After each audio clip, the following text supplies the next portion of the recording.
Parr, Here. Councilmember Panduro, Here. Councilmember Tonneson, Here. Councilmember Vaccaro, Here. Councilmember Williams, Here. Vice Mayor Bertani, Here. and Mayor Price. I'm sorry, Mayor Moy. We're both here. Apologize. We're both here. I said that for 9 years, so That's okay. sorry about that. Our invocation tonight will be by Pastor Patrick Cerna, Highway International Christian Fellowship. Hi. Thank you for coming, And Pastor. proud Clergy Action Network member. Yes. There's a button here I'm supposed to touch, right? I'm in. All right, you guys can hear me. Usually, especially on Sunday mornings, they have no problem hearing me. I not only preach, but I sing. I have a great time. I wanted to say a couple things first. First of all, thank you very much for the honor and the privilege of my wife and myself being called to be here. Just to be a part of this, because you see, I don't have the experience and the call to do what the members are all doing, but I have a different call. And I know who I call on all the time. And my call is, of course, to, first of all, to God. And as people have different persuasions of how to express God, but for me, He's the God of the Bible. And so when I think about an invocation, this is called the invocation. And the invocation, it comes from a Latin word, invocare. It means to call in. Or it can also mean to manifest. And it's a pretty powerful word to think about, you know. So we invoke God's presence here tonight. You say, well, this is not church. What are you talking about? You know, your life is we need God all the time. So I think it's very important that we understand what we're doing here together. And I did a thing too. So what is a prophet? Because I'm going to quote a prophet tonight, okay? What is a prophet? A prophet, prophetis, go to the original language, and it means to speak for another. So the prophets of the Bible, what they did, excuse me, is God would speak to them, God anointed them, called them, like you've been called here tonight, and with a purpose, and He would speak to them, and through them He would empower them, and they would bring His words to the people on earth. And I can see a parallel so strong with like a board like this. You guys, you work together, you reason together, you argue together, you agree together, you laugh together. But the main objective is to lead your people, this great city of Fairfield, to lead these people and to make them mindful of what you're doing. And of course, you want to have agreement. You want to hear from them as well. So the verse tonight, you know what a prophet is now, and Isaiah is the one I'm quoting, and Isaiah had a very difficult time because God chose him like He chose you, all you pastors and other people. God chose you to be His voice. And he had a hard time because people did not want to hear what he had to say, what God had to say through Isaiah. And they eventually killed him in a horrible way. I won't get into it, but graphically it was pretty not a good thing. So it's interesting, though. So the verse Isaiah 1:18 says this. It says, and this is my invocational call. I want to pray too in a moment, but come now, let us reason together. And this is the call, my invocation to all the members here, to whatever role you have. Let us reason together. The person sitting next to you has a valid viewpoint, and the people sitting in the audience have a valid viewpoint, and we need to reason together. And behind all of that, we need to be seeking the source of all wisdom and goodness, and that is our God. And so that's what I'm doing. I'm asking for that presence here tonight. So would you join me in prayer, please? Father God, in the name of Yeshua HaMashiach, our Savior and Lord, the eternal God, Father, we come tonight. We have differences of opinion about faith and religion and politics and everything else. But Father God, we have one thing in common here. We're called to serve your people. And so I pray that that's what would happen here today. There would be agreement. There would be good, healthy conversation, listening to one another, and that you would manifest. And I receive this by faith now because I claim it in the name of your Son, our great Lord, Jesus Christ. And those who agree say amen? Amen. Amen. Thank you, Pastor. And so now I'm going to invite up Scout Troop 818. They're going to lead us tonight in the Pledge of Allegiance. They are working on a patch, a communications badge, I should say, and they're going to be coming back to interview me on Monday. But tonight, we're so happy to have them here to lead us in the Pledge of Allegiance. So ladies, you can turn toward the flag back here and lead us as you will.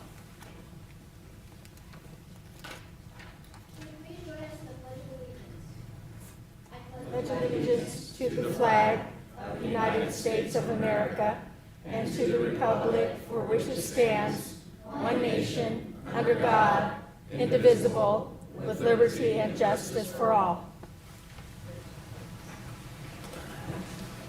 Thank you, ladies. And they'll be watching us and taking notes, so just something to keep in mind. So now we're going to go to council reports. And I think we'll go ahead and start with you, sir. Yes, Mayor, I will be brief. I have mostly been involved in all the city tours still, from meeting with our financial manager, learning and going over some of the city finances, to touring our water treatment plants, and then the main fire station 37. In February, just last month, I got to meet our Congressman, John Garamendi, at his office, his Fairfield office, and that same evening I attended the 2x2, the Cap Solano meeting. On the 24th, I attended the Drug Safe Solano Conference at the County Event Center. There's a good bunch of people that are looking out for our people over there. It was a really good conference. But Kelly's keeping me pretty busy with all the important scheduling and the necessary part of understanding all the ins and outs of our fine city. I just want to give a shout out to Kelly Ballard, because she has to work pretty hard to schedule me in, because I do work full-time, 50, 60 hours a week. But that's all I have, Mayor. Thank you. Thank you, Council. Thank you, Mayor Moy, and good evening, everyone. Thank you for joining this evening. It's always a great meeting when we have a nice full chamber, and thank everyone for watching from home. I will be brief as well, and I just want to tell you that we had a superb Black History Month event on the 25th of February at Bethel Community Church. It was sponsored by the Clergy Action Network, or Fairfield CAN. I just want to thank Pastor Gilmore, the Bethel Community Church, for hosting the event. The rain didn't keep us away. We had a ton of vendors. The Solano County Black Chamber of Commerce did a fabulous job with that. I want to thank Chief Luckenbach and Chief Marshall and all the Fairfield police and fire folks who came. The Solano County District Attorney's Office was in the house.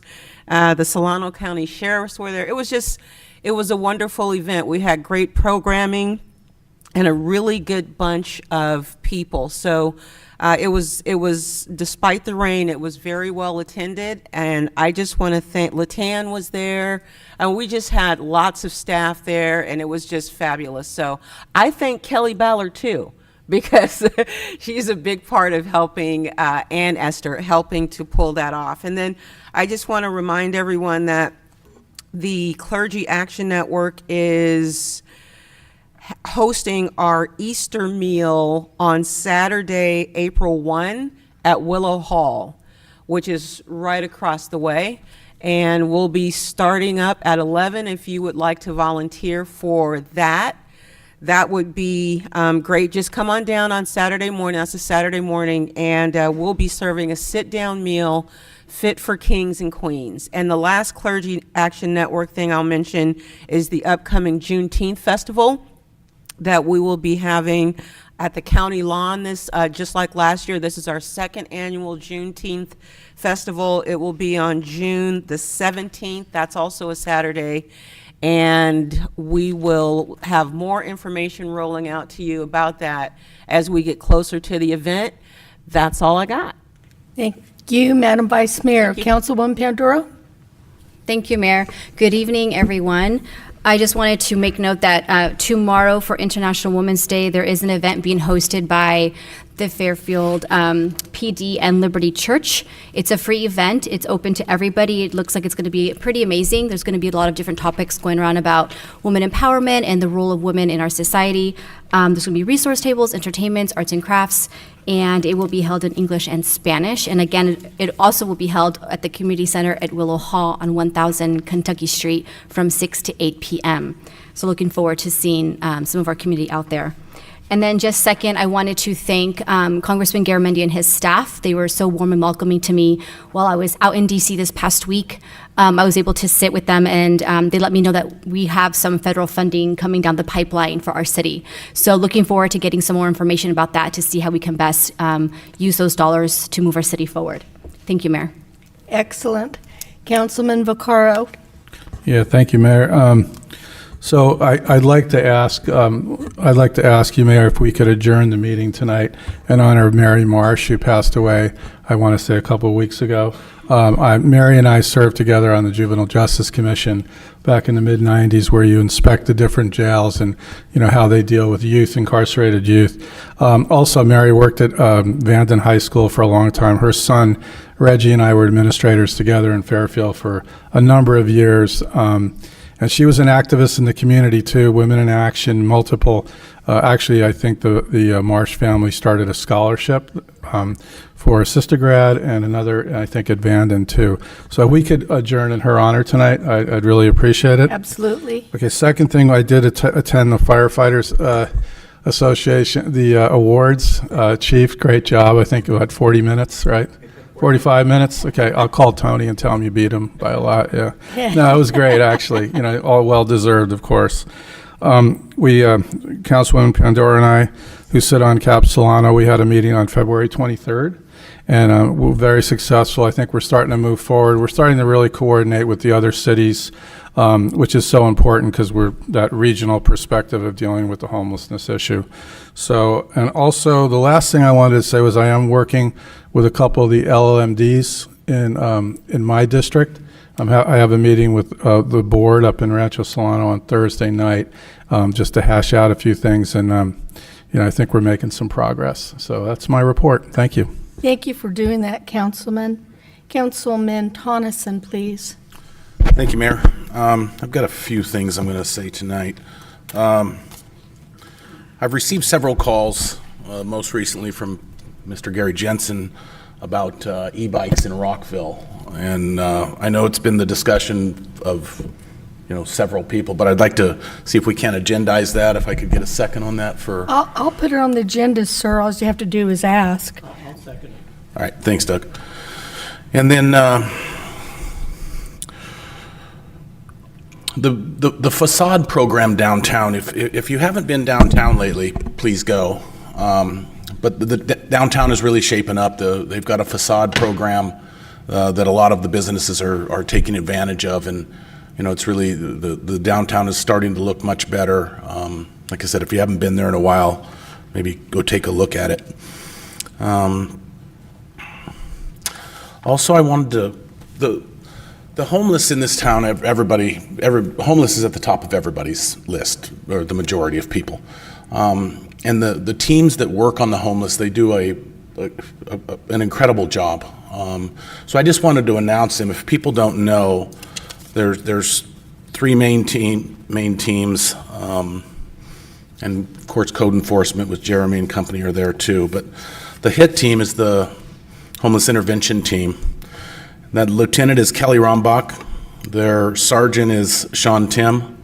Officers Rolando Sanchez, Dave Neal, Alex Aldridge, and Parker Whipple.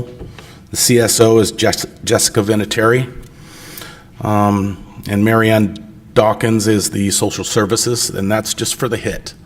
For the CART team, the Community Action Resource Team, the members are Sergeant Frank Pirro. These guys walk the downtown probably daily in all of the districts.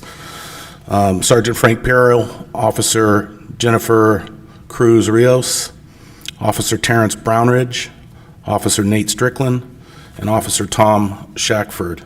And then we have the HEART team. The HEART team is with Public Works, and they go and they clean out all these encampments. We've had some major cleanups, and it's continued, but they're doing a fantastic job.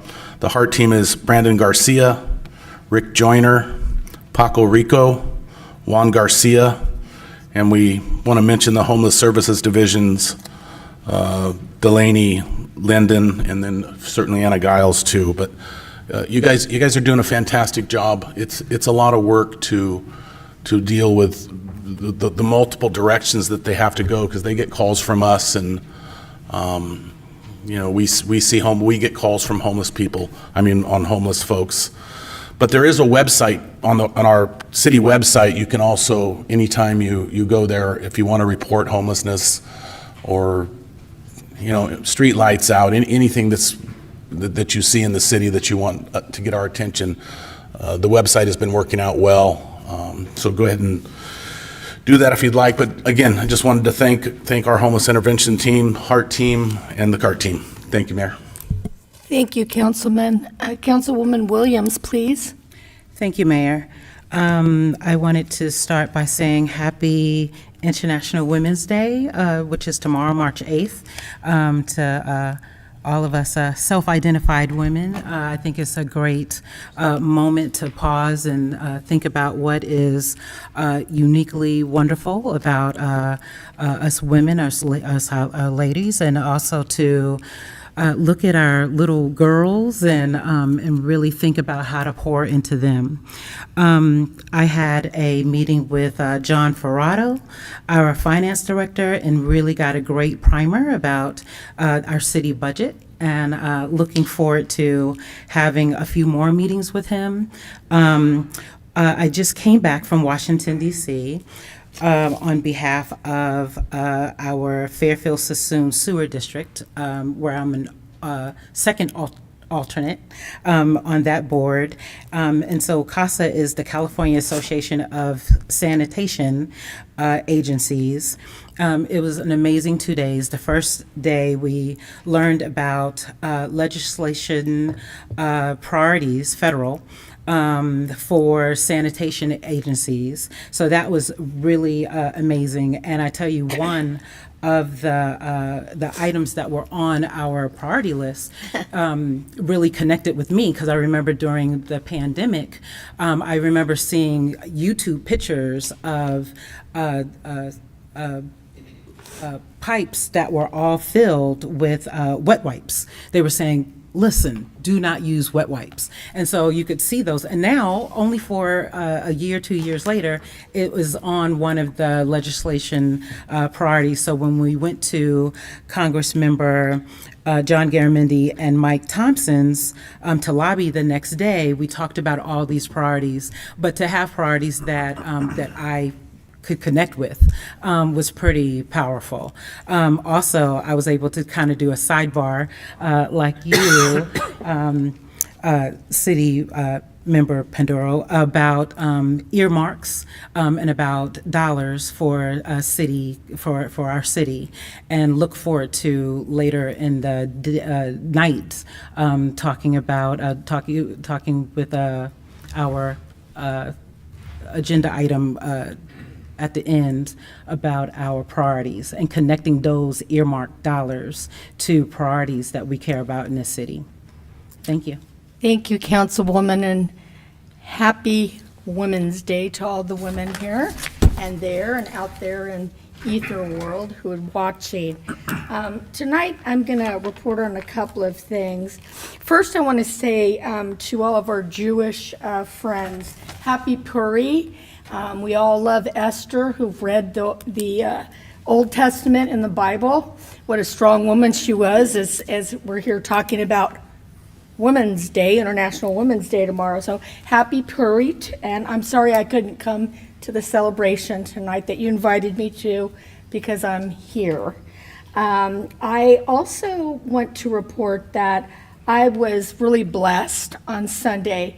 I went to an Eagle Scout Court of Honor for Alex Burton. He's a Fairfield High student, and he has been going at this since he was a Cub Scout, and he talked about all of his mentors. It was beautiful, and people were crying. His friends, teenagers, kids who came from Fairfield High, or young people, wow, I'm just going to say this. We have a bright future. We really do. Our young people, they get it. And this young man's a natural born leader. They call him the mayor of Fairfield High. And I told him he's welcome to come here and do this too if he wants. He's incredible. And so I was really honored to be there and represent all of us. I wanted to let you know that I also attended the Travis Community Consortium colleagues, and we talked about a lot of things there that are so important to Travis Air Force Base and making sure that we keep it rolling. And I have spoken a lot to Mr. Garamendi as well about this, and he's a big cheerleader for Travis Air Force Base. One of the things that we talked about was Assembly Bill 46. We're the last state in our union that continues to tax military retirees on their income. Every other state in this union does not do that. And so I wrote a letter to our Assemblywoman, Lori Wilson, and to Senator Dodd, and they're both supporting this. So I thank them for it, and I hope that this will pass so we can get back to a little common sense here in this state. What happens is our retirees, when they can't, they go to other states to retire instead of taking another job here and putting into our tax base that way. And overall, if you look at the numbers, it's a plus for us to keep them here. Also, because as our Vice Mayor, all of us know, these people are highly skilled when they've been through the military. We do not want them leaving here. They have a wide range of all kinds of skills that we need here, whether it be teacher, engineers, doctors, nurses. We have shortages of all of them, and they can help fill that. So this is really important, and so I did send that letter, and I think that's it. Yeah, that's it. Thank you. And so, Mr. City Manager, our chief, is filling in for us this week, and so I'm going to ask him if he has a report. Just a couple of things. Thank you, Mayor and Council. We are going to be pulling item 4 and item 11 from the consent calendar. Item 11 will be brought back to the next meeting on the 21st. Okay. Item 4 no longer applies. And then just one other, we are getting a large amount of rain forecasted this week, up to 5 inches could possibly hit Fairfield. So the heaviest period is expected to be Thursday night into Friday morning. The public works staff have already make sure the creeks are clear, and barricades are going to be placed in some of the known areas that we have continual flooding. And then for residents, if you need sand is available at Allen Witt Park and the corner of Pittman and Cordelia Road. And if you need sandbags, they're available at Public Works or the Courtyard during business hours at 420 Gregory Lane. And then obviously to report flooding, you can call Public Works Operations at 707-428-7407 during business hours, and the police department's non-emergency line at 707-428-7300, and we could dispatch crews and start dealing with the flooding. So that's all I have. Thank you, Chief. Mr. City Attorney, anything from you? Yes, good evening. I want to report out a closed session that the council decided by a 7-0 vote to participate in opioids litigation brought by state and local political subdivisions against Teva, Allergan, CVS, Walgreens, and Walmart. That's a national class action settlement that the city of Fairfield will be participating in with other cities, states, and counties nationwide. Thank you. Thank you, Mr. City Attorney. Madam Clerk, your report? Just short, I do want to welcome the Girl Scouts, and you guys did an excellent job with the pledge. Also, I wanted to thank Larry Bluford and his group called The Real Fairfield for his monthly cleanups. They've been going around Fairfield once a month and just cleaning up an area that's in need. So I wanted to thank him. And that's it. Thank you. So we'll turn to presentations now, Madam Clerk, if you would, please. Yes, presentation 1, poem reading, Listen to Her Story by our poet laureate, Suzanne Bruce. Hi, thank you. Thank you. Good evening, Mayor Moy, council members and audience. First of all, I want to thank you for mentioning all of the International Women History events that are going on.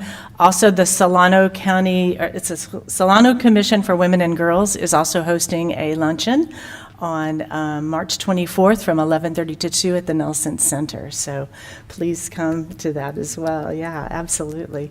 I'm sure Karen will probably talk about this in the proclamation, but on March 8th, 1980, Jimmy Carter first issued the Presidential Proclamation for Women's History Month, and then it became International Women's Day But in 1987, Congress passed the Public Law 100-9 as Women's History Month.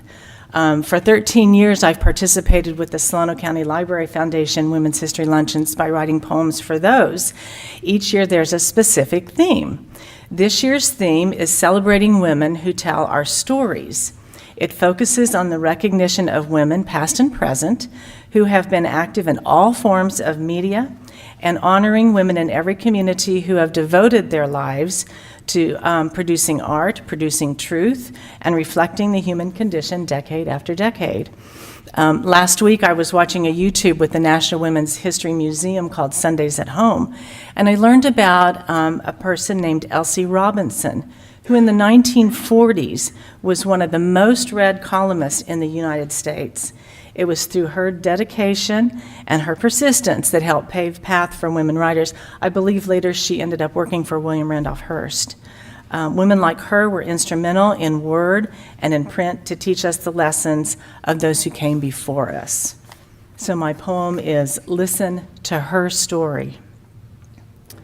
Visions seen in backstage light, darkened by stiff restriction. You gathered courage, emerged from male-dominated news. Branches blew in brawny wind, but breezes had deaf applause for your cause.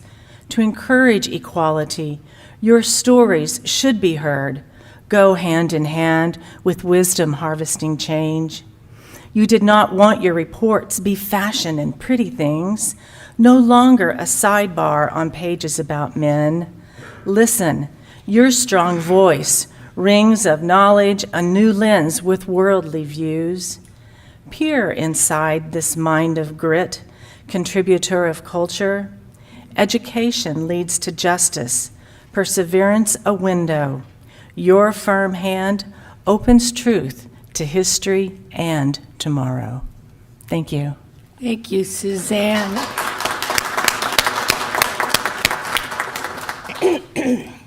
And our next presentation is Proclamation Declaring International Women's History Month, presented by Councilmember Panduro to Solano County Commission for Women and Girls Chair Jennifer Hamilton. As well as past chair, Edie Thomas. And I do want to get a photo of you before you leave. And as a past commissioner myself, it is an honor to present this proclamation to you, to the commission.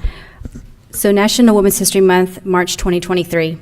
Whereas in 1978, Women's History Day began in Sonoma County, California. And in 1980, it was championed by Gerda Lerner and the National Women's History Alliance to be recognized as a national week. And in 1987, it was recognized as National Women's History Month in the United States, spreading internationally after that. And whereas National Women's History Month is celebrated annually in March, the theme for 2023 is Celebrating Women Who Tell Our Stories. And whereas from the earliest storytellers through pioneering journalists, our experiences have been captured by a wide variety of artists, teachers, authors, songwriters, scholars, playwrights, and performers throughout time. Women have long been instrumental in passing on our heritage in word and in print to communicate the lessons of those who came before us. And whereas women of every race, class, and ethnic background have made historic contributions to the growth and strength of our nation in countless recorded and unrecorded ways. Women also served as early leaders in the forefront of every significant progressive social change movement. And whereas women have continued to play critical economic, cultural, social roles in every sphere of the American way of life, by constituting a significant portion of the labor force. And whereas women have played a unique role throughout history by providing the majority of the volunteer labor force. And whereas women were essential in the establishment of early charitable, philanthropic, and cultural institutions. And whereas women are natural-born leaders and serve our country courageously in the military, law enforcement, first responders, and public service. And whereas, despite these contributions, the role of American women in history has been consistently overlooked and undervalued in literature, teaching, and study of American history. Now, therefore, I, Catherine Cat Moy, Mayor of the City of Fairfield, do hereby proclaim the month of March as National Women's History Month. I ask our citizens to celebrate the multitude of women's contributions to our community and the world at large, to recognize and educate ourselves on their continued role in history.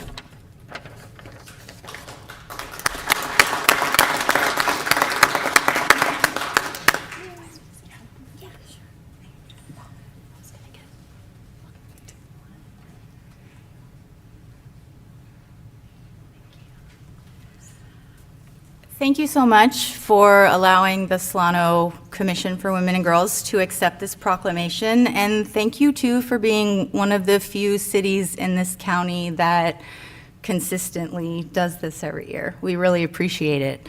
As Susan mentioned before, we will continue celebrating the month with an event on March 24th. We're going to be sharing the stories of 4 amazing local women who we're honoring as Women of the Year. We would love for any and everyone to come to the event. We have a website, Solano Commission for Women and Girls. You can find out more information about that. And we also meet on the 3rd Thursday of every month at the County Event Center at 6 p.m. And we strive to improve the economic status, well-being, and quality of life for women in Solano County in many different ways. Thank you. Thank you very much. I was wondering if my council member colleagues would like to come up and take a picture with the rest of the commission, Mayor and Vice Mayor and Kate Patrice, to celebrate us as women leaders in the city.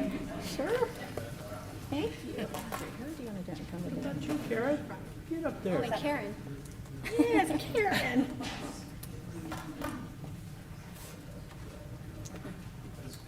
Oh, sorry, probably in front of that. Yeah. In front of this? Yeah. Okay. And she will.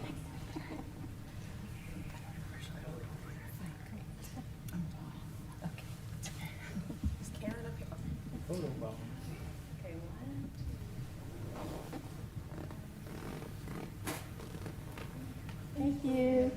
Thank you very much. Oh, thank you. Thank you both. so much. Thank you.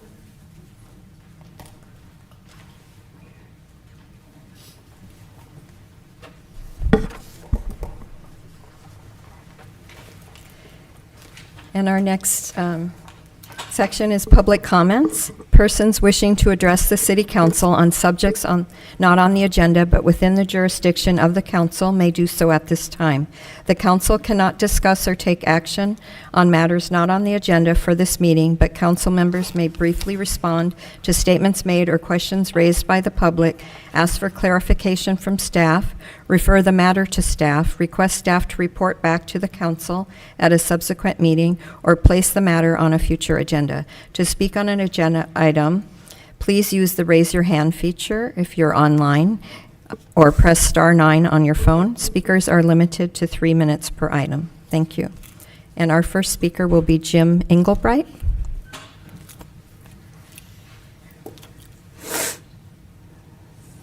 Hi, guys. Mayor Moy, Vice Mayor Bertani, City Council members. My name is Jim Englebright. Along with my family, we are the owners of the Bright Spot Dispensary here in Fairfield. I'm here today to request a change in the city ordinance 2020-07, which is on page 27, 10E.25E, number 2. It reads, "The retailer shall not operate a drive-in or drive-through. Cannabis goods shall not be sold and or delivered to any persons within a motor vehicle." I'm asking the city of Fairfield if they would consider following the guidelines more aligned with the state of California. The Department of Cannabis Control Code of Regulations, Title 4, Division 19, Section 15025. It states, proposed subsection has been amended to allow the curbside delivery conduct pursuant to Sections 15404 of the Department's regulations. Recognizing the need for pursuant to Section 15404 of the Department of Regulations, recognizing the, I think I read that twice, right? Need for social distancing during COVID pandemic, the department provided relief regulations to enable retailers and microbusiness authorized to engage in retail to engage in curbside delivery of cannabis under certain circumstances. Because such licenses have engaged in these practices for almost 2 years without cause or of concern, excuse me, I need some water, of concern, the department has determined that the prohibitions on curbside delivery are no longer necessary. Just trying to evolve our company for all of us to grow. When we built the facility, we kind of aligned ourselves with that. This curbside delivery is not new to the industry, and it has proven to be very effective for some of our customers that can't really get out of their vehicles to come patronize us. So right now, we do it outside the business, but I am looking to move it inside, a little more streamlined, and I would like, the blessing of the council before we proceed with that. I have been in contact with Mr. Feinstein. He just told me that you guys are working on that. So I was just here tonight to see if a council could direct staff to work on that for us. Mr. Englebright, I've already done that Thank you, Ms. quite some time ago, and it should be in April, I think, right? Is it the first meeting in April? Yes, first meeting in April, we'll have it in front of us. I appreciate that. Nobody has been in contact with me to notify me of that, so I felt Okay. pertinent that I needed to come here and speak in front of council. Okay. If allowed, I have one more thing that I'd like to talk to today Sure. that's on the agenda. Item number 16 has to do with boats and motorhomes. Point of order, Madam Mayor. Yeah, that needs to come up then. We can't speak on So, that okay. now. Okay. Thank you. Thank you. Thanks, Jim. Yep. Oh, yeah, yes, I have go a ahead. comment. So it is going to be on the first meeting in April, is that right, Dave? That's correct. Okay, I just want to double check. Yeah, I had agendized it. Okay, good. Since I'm here, does anybody have any question how things are going, or, Hey, Jim, how are things going? They're going good, Scott, thank you. With steady growth, our community has welcomed us with open arms. No problems as of to date, and things seem to be going really well. So we're really happy with it. I'm sure the city sees the benefits of letting us open up a dispensary here in the city of Fairfield. So for that, we thank you as a company. Thanks. Thank you. Okay, our next speaker is Andre Davis, Senior.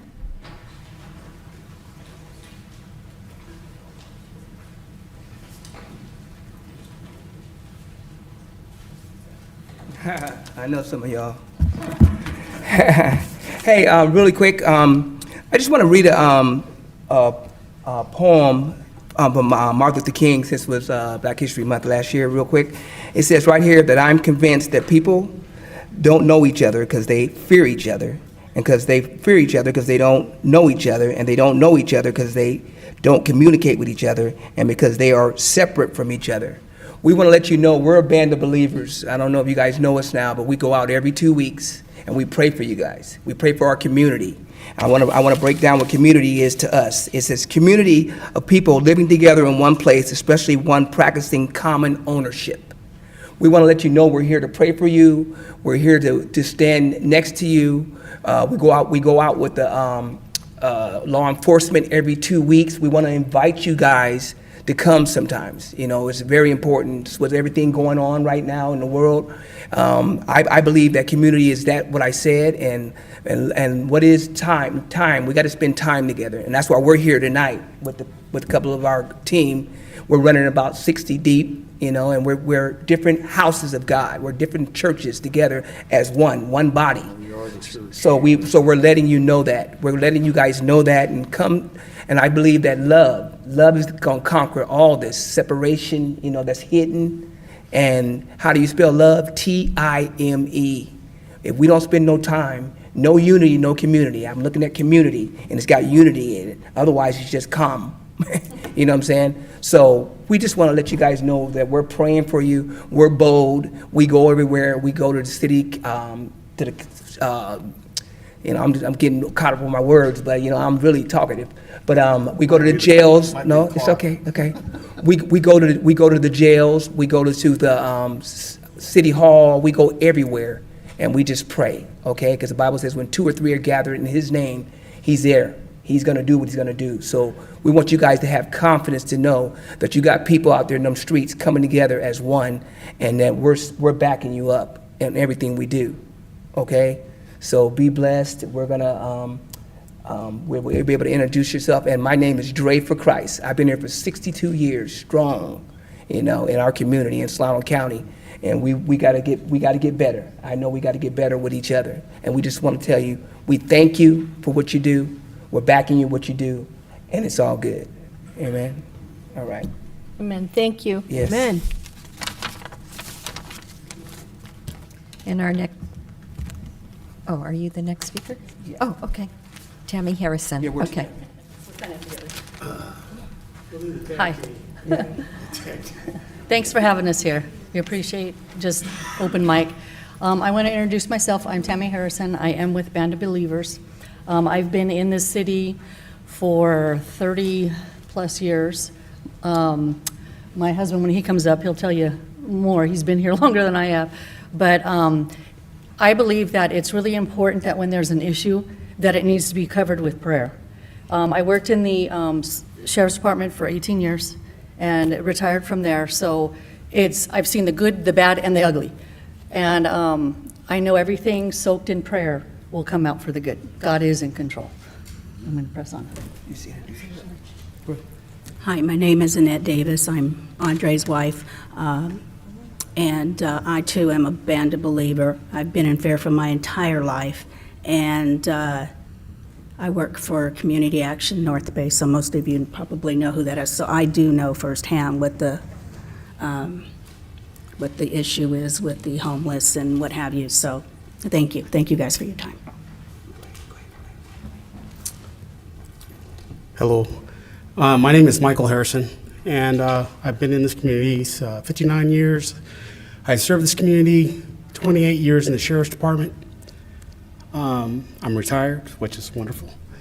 But I want to let you know that the only reason things go on positively is because people are taking time to care about their community, to pray for their community, to be a person of the community.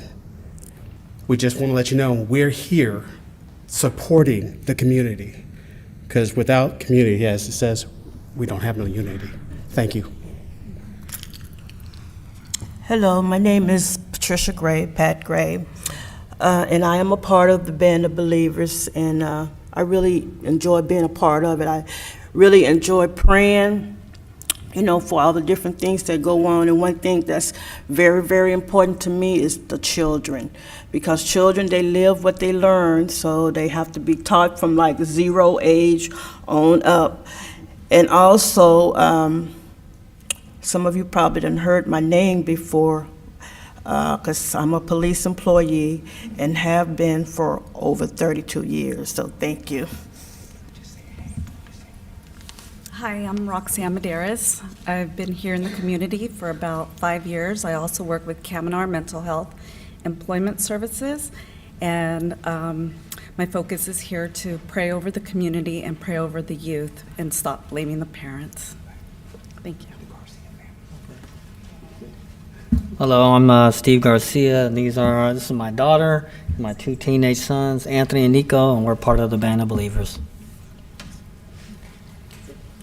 Thank you all. Okay, yeah, Tim Williams.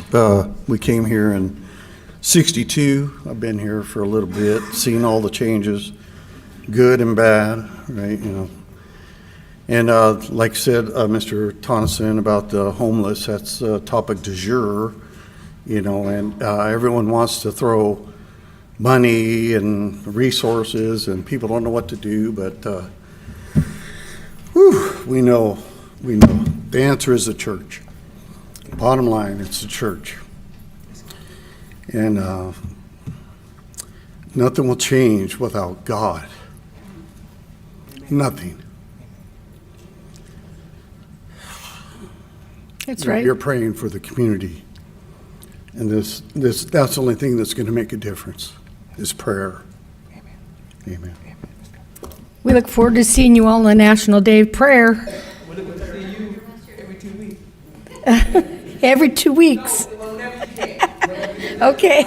Make sure that you contact Kelly Ballard and make sure that she knows the dates so she can give us the dates so we can connect with you. And I want to say thank you. Thank you. Thank each and every one of you because you're in here activating the power of God. Yeah, that is powerful. This is amazing. Prayer changes things. Mm-hmm. Yeah, amen. Absolutely. Yeah, so make sure you contact Kelly Ballard so that she can let us all know when you're going to be out and about and we can join you. Okay, and Matt, Captain Matt, he's with us. Thank you. Thank you, everyone. Appreciate it. Thank you. Madam Clerk, are there any other public comments? Sorry, my mic wasn't on. Andre Casanova?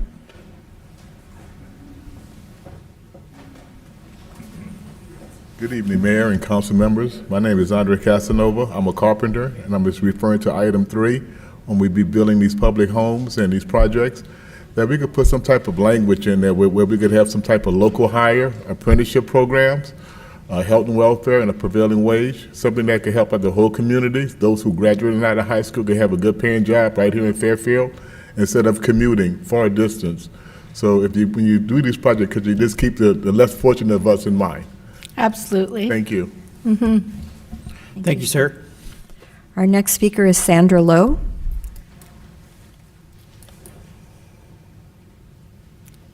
Good evening. Hi. Hi. I want to say how excited I am with downtown. I don't know, I would like to invite everyone to look at the new Poppy downtown. It is beautiful. Only one drawback, when we have a downtown event, they put the toilets in front of the other picture. You know, what you're supposed to stand, they put the toilets there. Just move them down. These are beautiful, beautiful artistic things that are downtown, and keep it up. It's beautiful. Thank you. Thank Good you. suggestion. The rest of the speakers are for item 16, and I do not have anyone online. Right. Okay, all righty then.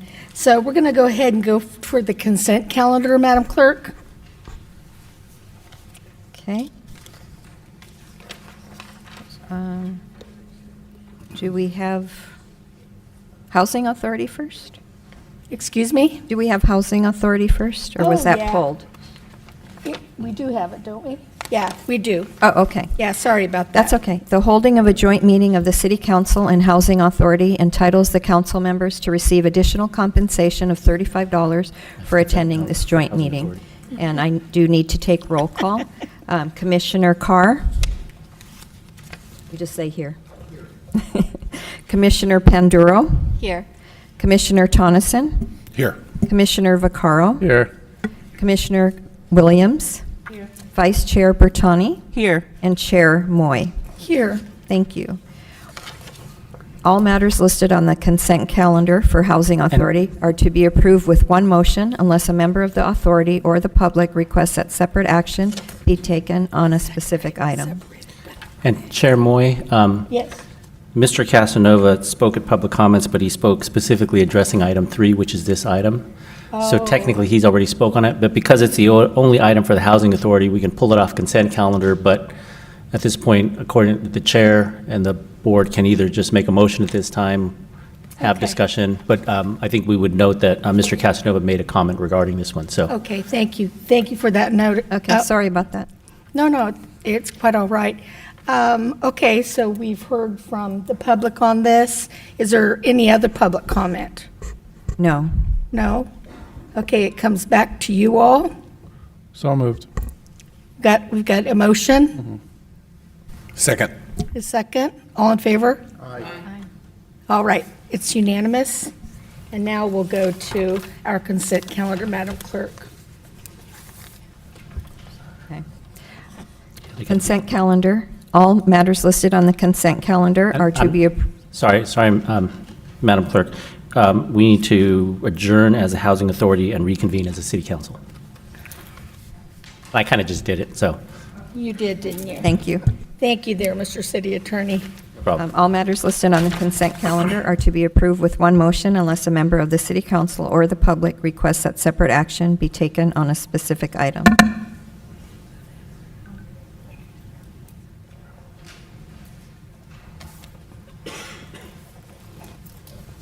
Okay, do we have any public speakers? No?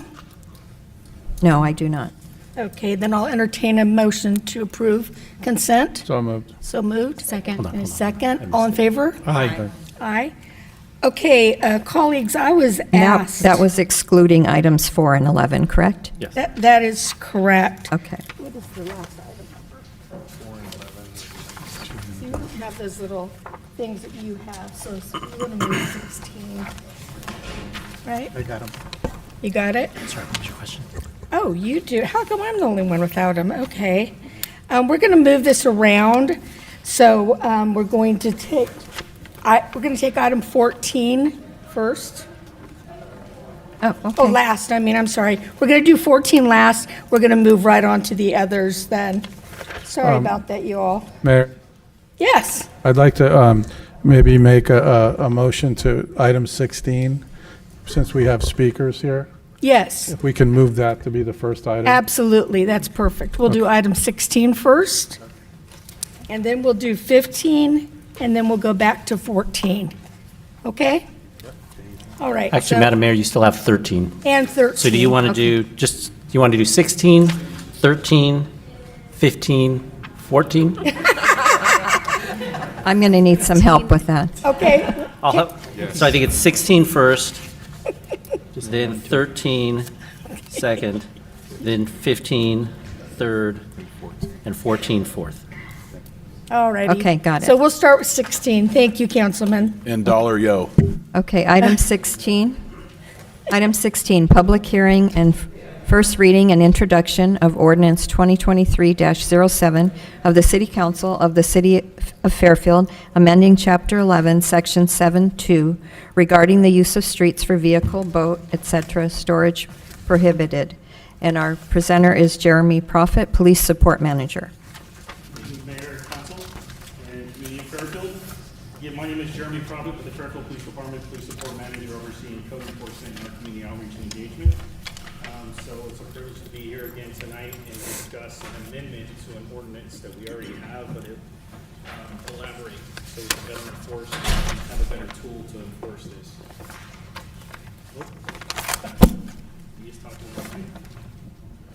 Can you hear me now? Yes. Again, good evening. So we're looking at making an amendment to section 11.7.2, use of streets for vehicle, boats, etc., for storage prohibited. So amendment to section 11.7.2 to increase multimodal safety, improve quality of life, reduce blight, and ensure there's adequate parking for our residents, or regulating the use for public right-of-ways as not prohibited for storage. Through 2022, the Fairfield Police Department received 4,852 calls for service. These are calls coming into dispatch for abandoned vehicles.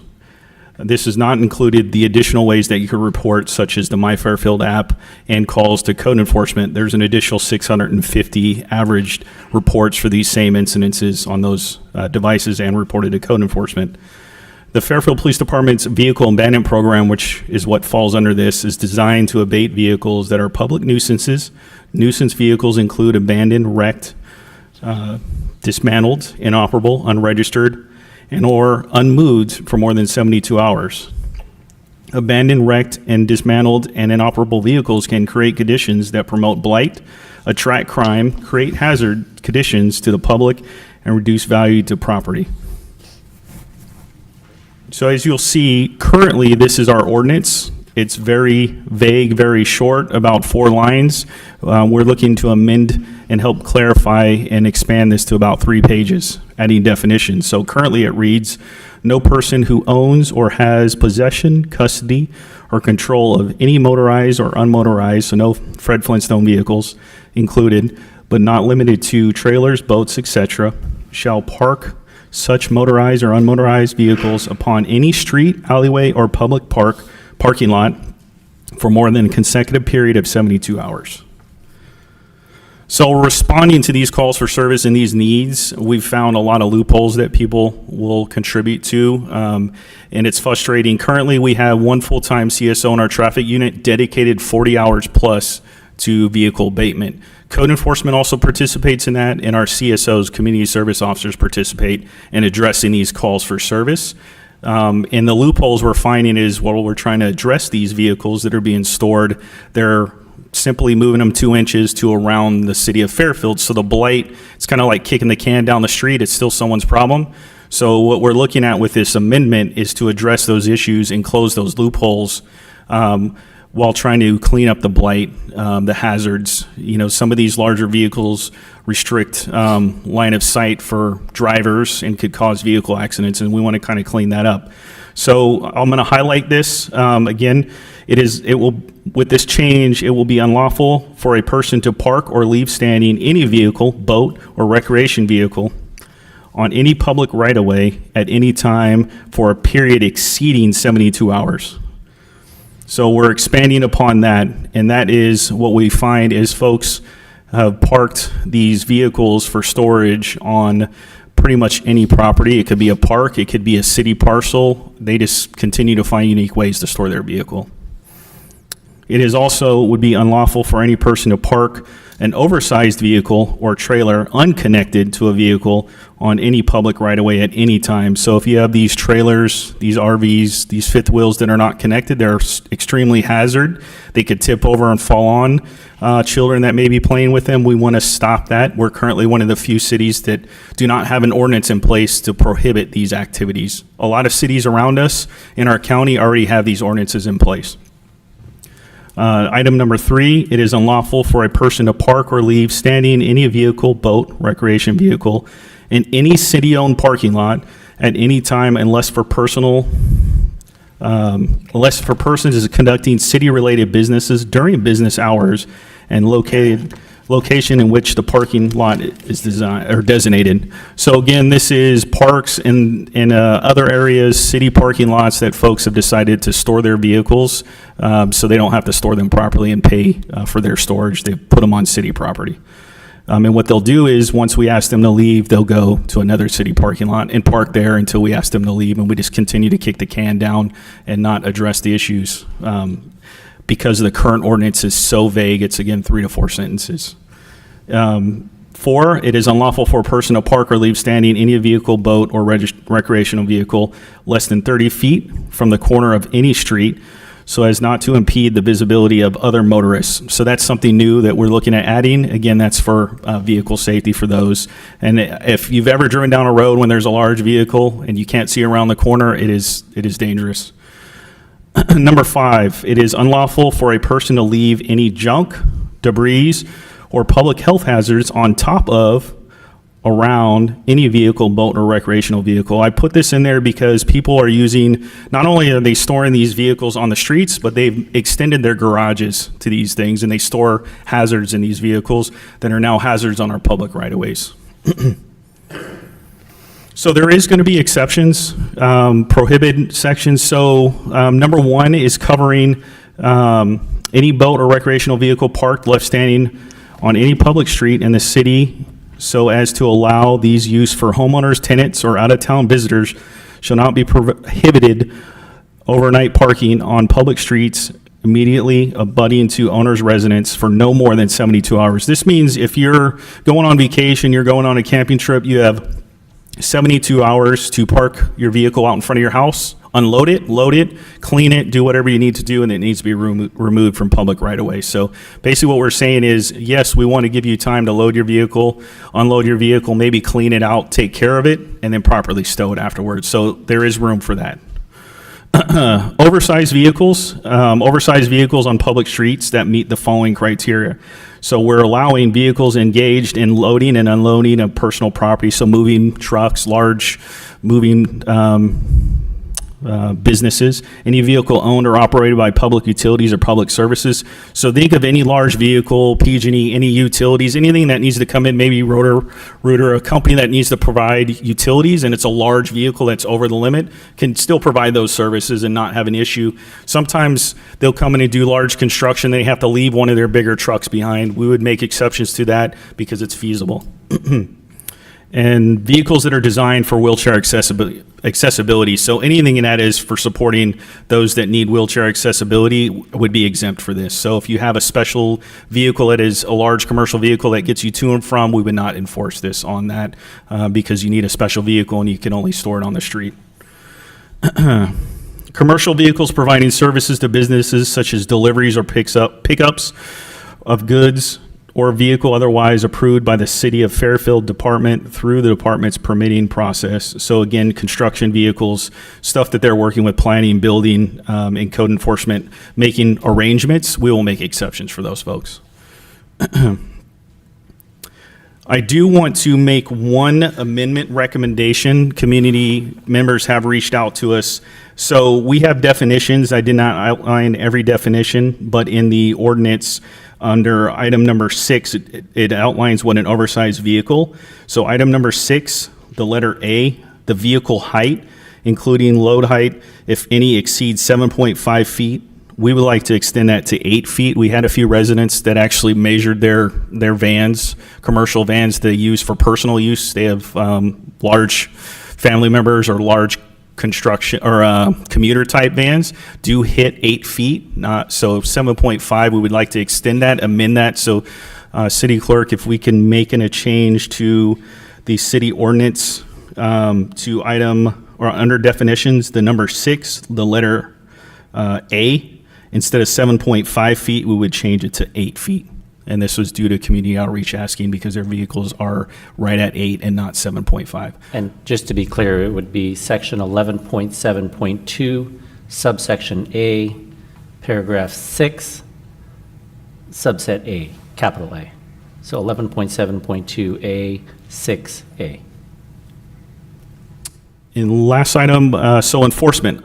Unless otherwise specified, all violations of this section shall be subject to towing and punishable as an infraction for the first 2 offenses occurring within 12-month period from the first offense or both. Any violations beyond the second offense within the same 12-month period shall be charged as a misdemeanor once the violation is noticed with a citation, and after 72-hour period has elapsed, the vehicle, boat, trailer, and recreational vehicle must be removed from city streets, parks, and any other public right-of-ways.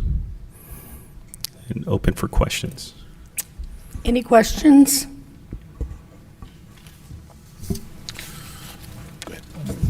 Would you like to open the public hearing first? That's what I was going to ask. Yeah. Okay, all right, I'll open the public hearing. Madam Clerk, do we have any public speakers? Yes, Rhoda Chandler and William Juney. Hello, council members and everybody else that's present tonight. I will tell you that the Fairfield Downtown Coalition, which is an informal group of citizens that are activists in terms of maintaining our downtown area, we're very pleased to hear that this is there's a little more meat being added to this ordinance. As you know, we have been very, very troubled with a lot of these RVs that are parking downtown. I walk my dog twice a day, and I see our council representative, Scott Tonneson, driving our neighborhood. He's very well aware of how serious this problem is and how we as residents downtown are being personally attacked by these people. There are prostitution rings being run out of some of these campers. And it's a question of there has to be a balance and there has to be an understanding that we are a community. That means everybody has to be able to live comfortably. We don't start worrying so much about someone, only having an RV that we let them actually attack people, harass people, cause blight within the street that they're parked on illegally. And I will tell you, it's about time, because there are people that have been living in the exact same location, and you know who I'm talking about, for over 4 years. It's just outrageous. And the things that he has been doing to the residents downtown and his behaviors, it's a public nuisance, and something should have been done about it by the city a long time ago. So we're glad to see that this is happening now. And I hope, I mean, I'm not really sure how this ordinance, looking at it briefly, I haven't seen it before, is going to stop the consecutive moving 2 inches. I don't see anything here that's going to be able to make it so that that person can't continue to do that. Move it up a foot, I've moved. I start the clock over again, I get another 72 hours, which is one of the problems that has been going on. But we're very, very pleased that the city apparently is recognizing that this is a serious problem. And we love downtown, we love Fairfield, and we are part of the solution. We do things in our community to try and help preserve downtown, and we're glad to see that the city is recognizing that the RV problem is a very serious one. Thank you. Thank you. And our next speaker, William Juni. Hope I pronounced that correctly. Yeah, you did fine. Sorry, I'm not the best speaker. Yeah, you know, I have boats and whatnot, and I have automobiles as well. But, you know, I've got them towed underneath the city ordinance, and I paid my fines, as should everyone else. So what I'm saying is, like, we have issues within downtown and around the areas, and as people or the law enforcement approaches people or someone sees something and says something, people move along, right? Most ordinary people move. But we do have issues where people don't move. And the enforcement should stay the same within all members of the community. Thus opening up, my concern is opening up the city for other legal issues. So anything you can take out of this is enforce the old code, the new code, and you know, move it forward, and we all pay our fines, and you know, yeah. Thank you, Mr. Ginny. I forgot, I did want to say thank you to our law enforcement who have to deal with these RV people. You have no idea what these officers are subjected to when they try and approach. I mean, Okay, Rhoda, okay. Thank I'm you sorry, very much thank for the you. hard work that you do. Thank you. Any other public speakers? No, I don't have any. Jim, did, Oh, I'm sorry. Mr. Engelbright? Jim Engelbright, sorry. That's okay.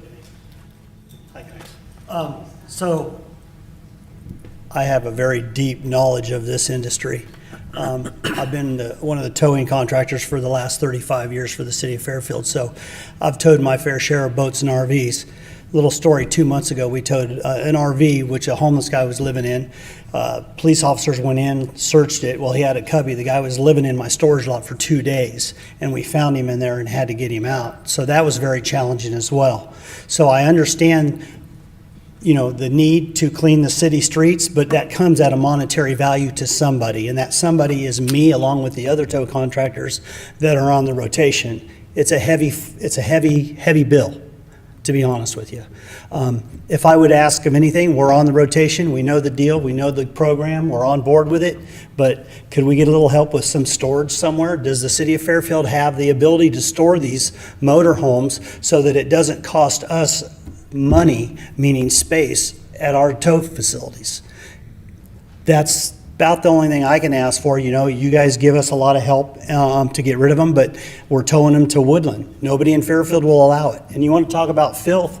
Try having some of your employees have to clean it out because the garbage company won't take it. You have to get a 20-foot dumpster to clean out the feces and the filth and the smell, right? So I'm just letting you people know that there's a lot to this ordinance that we're getting ready to pass, because I feel that it's a green light for the city code compliance officers to start towing the hell out of these things, and I'm the recipient of that along with some other rotation guys. So that's all I would ask, is that maybe if you guys have an empty lot somewhere that we can still be on, you know, still own it. We'll do the lien sale, we'll do all that, but it doesn't overload our storage facilities at that time, you know, and we'll get rid of them. We'll still get rid of them. I don't have a problem with none of that stuff. Mr. City Attorney, and also I would ask you, Is there anything in the contracts that maybe we could amend to help with some of this? So as part of the vehicle abatement program, we Yes. are reimbursing costs. This would fall under that program. I think you're familiar with that. We are looking at reimbursing costs for these folks that are doing that work and compensating them through that abatement program. It's through a grant process, and they're all familiar with that. This would fall under that as well. Yeah, they cover pretty much the labor and the tow. They don't cover the storage. Okay. Well, we may need to bring that up at another time, right, Mr. City Attorney? Yeah, I would note, I haven't had the request before. I can tell you just off the top of my head that issues of the city getting into the business of storing RVs is going to raise liability issues, all sorts of property issues. I mean, right now, tow companies are independent contractors. They are not employees of the city. Being Right. part of the tow rotation is a privilege. It's not something that you have to do. You apply for it, and the police department vets you and gets you the business. I think it's a big step. Not to say you can't do it. If the council directs us to look into options, I think we would have to work with staff, but there would be significant legal issues that would come about if we start to go in the business of being a storage facility. I see. Maybe we can look into some other reimbursement options then too, if that's going to be a legal issue. I don't know. Yeah, I mean, we have the option to tow or not. Well, that's what we're doing. That's what we do. And just so you know, over 65% of the vehicles that we tow for you folks, nobody picks up. They're lost leaders, right? So that's why the tow the hourly rates are so high, is because unfortunately. Through the mayor, I just, Yes. for comfort, I answered council's question. I'm not trying to get into an argument with Right. Mr. Engelbright, I'm so just I'm going to ask that he not Yeah, yeah. direct his comments towards me, but back Yeah, towards the okay. council. All right. Okay. Okay, My thank you. Thank you. All right. Any other speakers? No, thank you. Okay, I'm going to go ahead and close the public hearing then, and bring it back for discussion on the council. Any questions, or, yes, Councilman? So are we going to be putting up signage?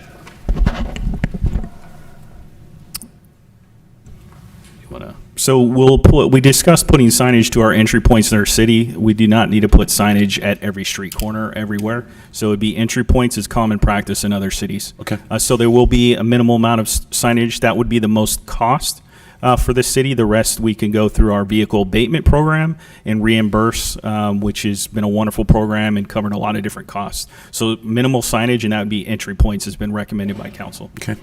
And then we're going to have, there's many areas throughout town that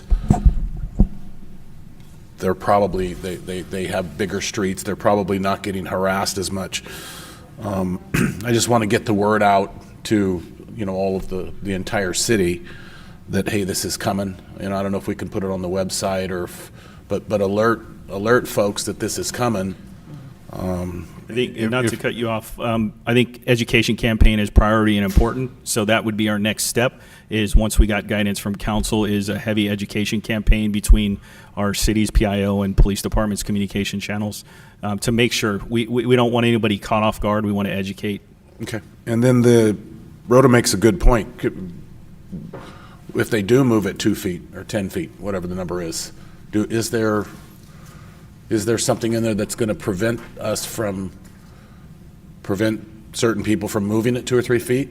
So that was the information and research I looked into, was the public right-of-way catch-all, meaning in previous ordinance it discussed nothing about where it can and can't be. So you have to remove your vehicle, boat, RV storage off of public right-of-way. So that means it needs to be on private property. It cannot be on a parking lot. It cannot be on a street. So that stops the 2-inch crawls or the street over and kicking the can down the street. It basically, it says, once we notice you, it can no longer be placed on a public city right-of-way. So once it's noticed, after 72 hours times, so you're going to notice them once? I'm confused there. So standard protocol currently is we notice them, they have 72 hours to remove the issue. Got it. We will follow back up and see if it's in that vicinity, or if a employee of the police department finds that same vehicle anywhere in the city, it would be able to be towed, and it's tracked through our ticketing program, or once we tag it and notice them. They also have a right to appeal. There is appeal process, just to give everybody due process. There is the same process that we have currently in place. You can appeal those and say, no, I feel it should be this way, and they'll have their right to go through that process. Okay, thank you, and thank you for the work that you guys have done on this. I know you put a lot of time into it, and I think it was, as Rhoda said, it was a long time coming, but I'm glad it's here. Thanks. I have one question. Yes, Councilman? Yeah, is it true that Fairfield is one of the last cities in the county that does not have this ordinance in place? That is correct. Thank you. We are the last city in the county that does not have some sort of provision on storage of vehicles on a public right-of-way. Thank you. Yes, Councilwoman? Thank you for this presentation. Obviously, you've done a lot of work. It's very, very detailed. So just to be clear, I have a house and I want to buy an RV, and on weekends go out with my family to camping. And so my RV is too big to go into my driveway, and so I cannot park right outside my house anymore. That is not correct. So in the ordinance, you can park in front of your house for up to 72 hours to unload and load. And then when you go camping and enjoy your trip, you could come back and do the same thing for an additional 72 hours to clean and unload your recreational vehicle. So that is one of the exceptions that you will have everybody will have the right to do that, to park in front of their property, unload and unload. And maybe you need it there for a couple of days for maintenance, but that's what that exception's there for. Okay, so for 72 hours, I could park my RV, but then after that, I would need to store it, park it somewhere else for the other 2 days, then come back to my house, load up, leave. So that's what it looks like. That's correct. Yes. Okay, I just wanted to just make it really clear. So, my other question is surrounding the downside of this. Like, this is so thorough and so detailed, this ordinance. What is the downside? We just mentioned one. One is I can only keep my vehicle there for 72 hours, and then I would need to find storage. What other things are we missing? Like, I thought that was really interesting for Mr. Jim to come up and give another side that said, look, you know what, I'm the one that comes and tows, and this is really, really expensive, and maybe I'm losing money. Maybe not, I don't know. Are we missing something else? Is there anything else that we should know? I would not say I'm perfect, but I did research this and compare this to other city ordinances to be fair that we're using. I also looked at the upside to all of this is there's between code enforcement and officers that do this, we all have discretion. So we all intervene and we all have engagement with these individuals. So everybody's situation is different, and we have that officer discretion, that code enforcement discretion to address the matter. We currently are doing that now, but the ones that we cannot continue to comply and meet those and chase, we just don't have enough on this ordinance to put teeth to enforce it. So I agree with you. We never want to be too thorough on some of these things, but with years and years of addressing this, we've found that folks understand the loopholes, and we had to add more teeth. But we also looked at other city ordinances to be fair we did not invent this fully abstract. We compared to other cities and looked at their ordinances. Some are a little bit less, but what I base this off of is what we run into every day and what we experience, and that's how we kind of crafted to address some of the situations. Understood. What is the citation cost? The cost to write the citation? No. The citation cost to the individual that gets the citation, that they need to move their vehicle within a... Do you know what the fine? And if you don't know right now, I don't have it off the top of my head. Okay. And then my final question is, give me a second. No worries. Can I plug downtown? Downtown is beautiful. Please come down to downtown area. Yeah, so also one of my questions, and I think you addressed it, is there any way that an accessible type of vehicle could, be misunderstood to be an RV that needs to be towed? And I really appreciated that you had put out and gotten feedback that, look, this commuter van needs to be an exception.